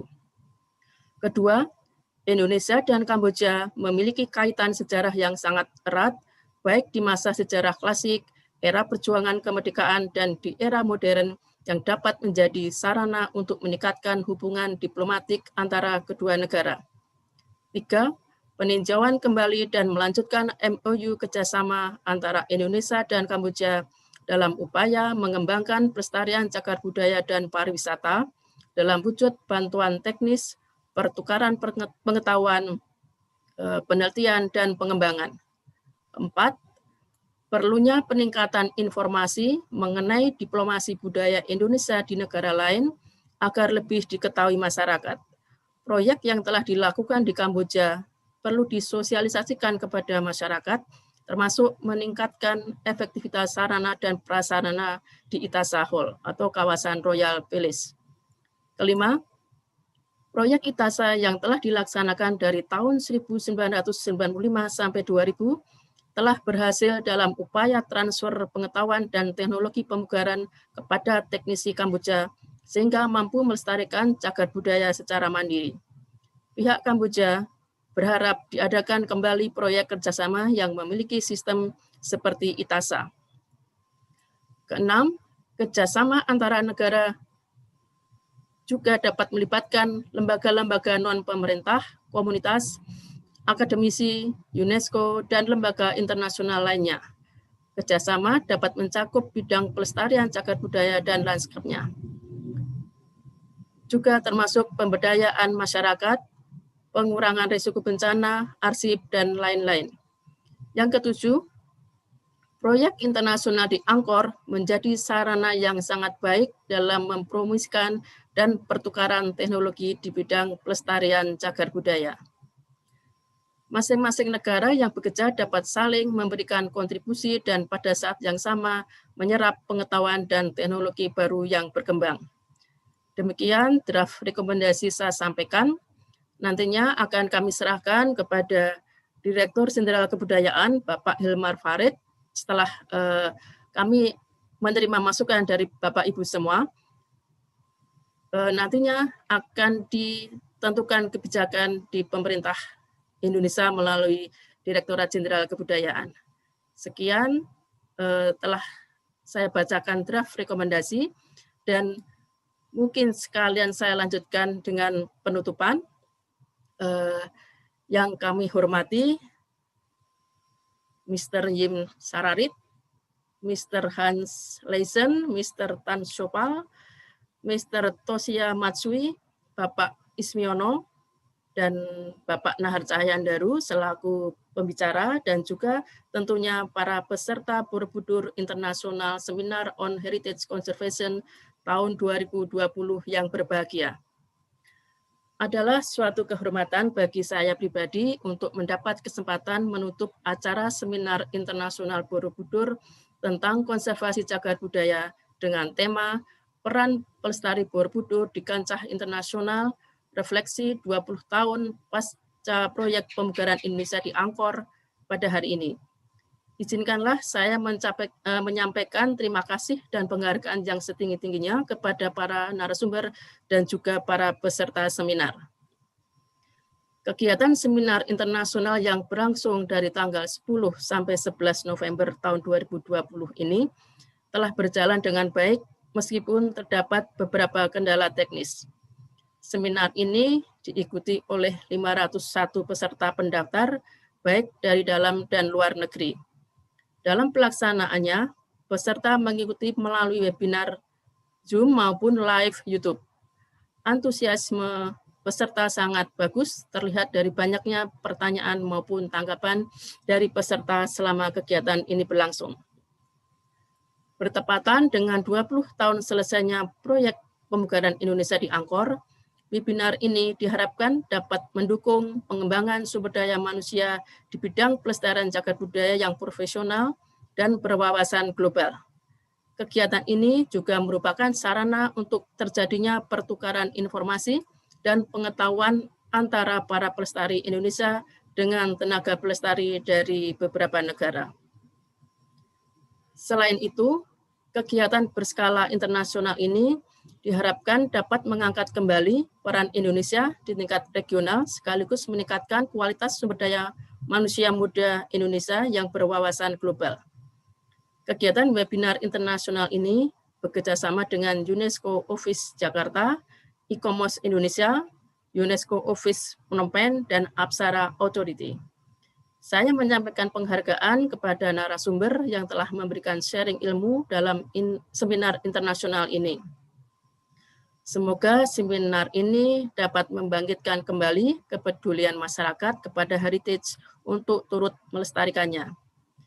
Kegiatan pendukung berupa pameran virtual dengan tema kontribusi konservasi Borobudur bagi warisan budaya dunia masih dapat kita saksikan pada laman borobudurexhibition.com. Demikian yang dapat kami sampaikan. Sekali lagi saya mengucapkan terima kasih atas partisipasi Bapak Ibu semua dan mohon maaf untuk ketidaknyamanannya selama mengikuti webinar ini. Semoga hasil dari diskusi hari ini dapat bermanfaat bagi kita semua, khususnya dalam hal pelestarian cagar budaya. Sekian, terima kasih. Wassalamualaikum warahmatullahi wabarakatuh. Thank you, Ibu Wiwit Kasyati, for the closing remark and also for the recommendation draft reading. Ladies and gentlemen, we have reached the end of the seminar. BCO would like to thank all the parties involved in this seminar, all the speakers, all the audience, and also the Director General of Culture, Ministry of Education and Culture Indonesia, UNESCO Office Jakarta, UNESCO Office Phnom Penh, Apsara National Authority Cambodia, and ICOMOS Indonesia. We hope this seminar will enhance further and stronger diplomacy in terms of heritage conservation between Indonesia and Cambodia. For the audience, we would like to inform that the certificate will finish next week, and the audience or the participants can check the certificates in BCO's website, boishc.borobudurpedia.id. BOISHC, BOISHC.borobudurpedia.id.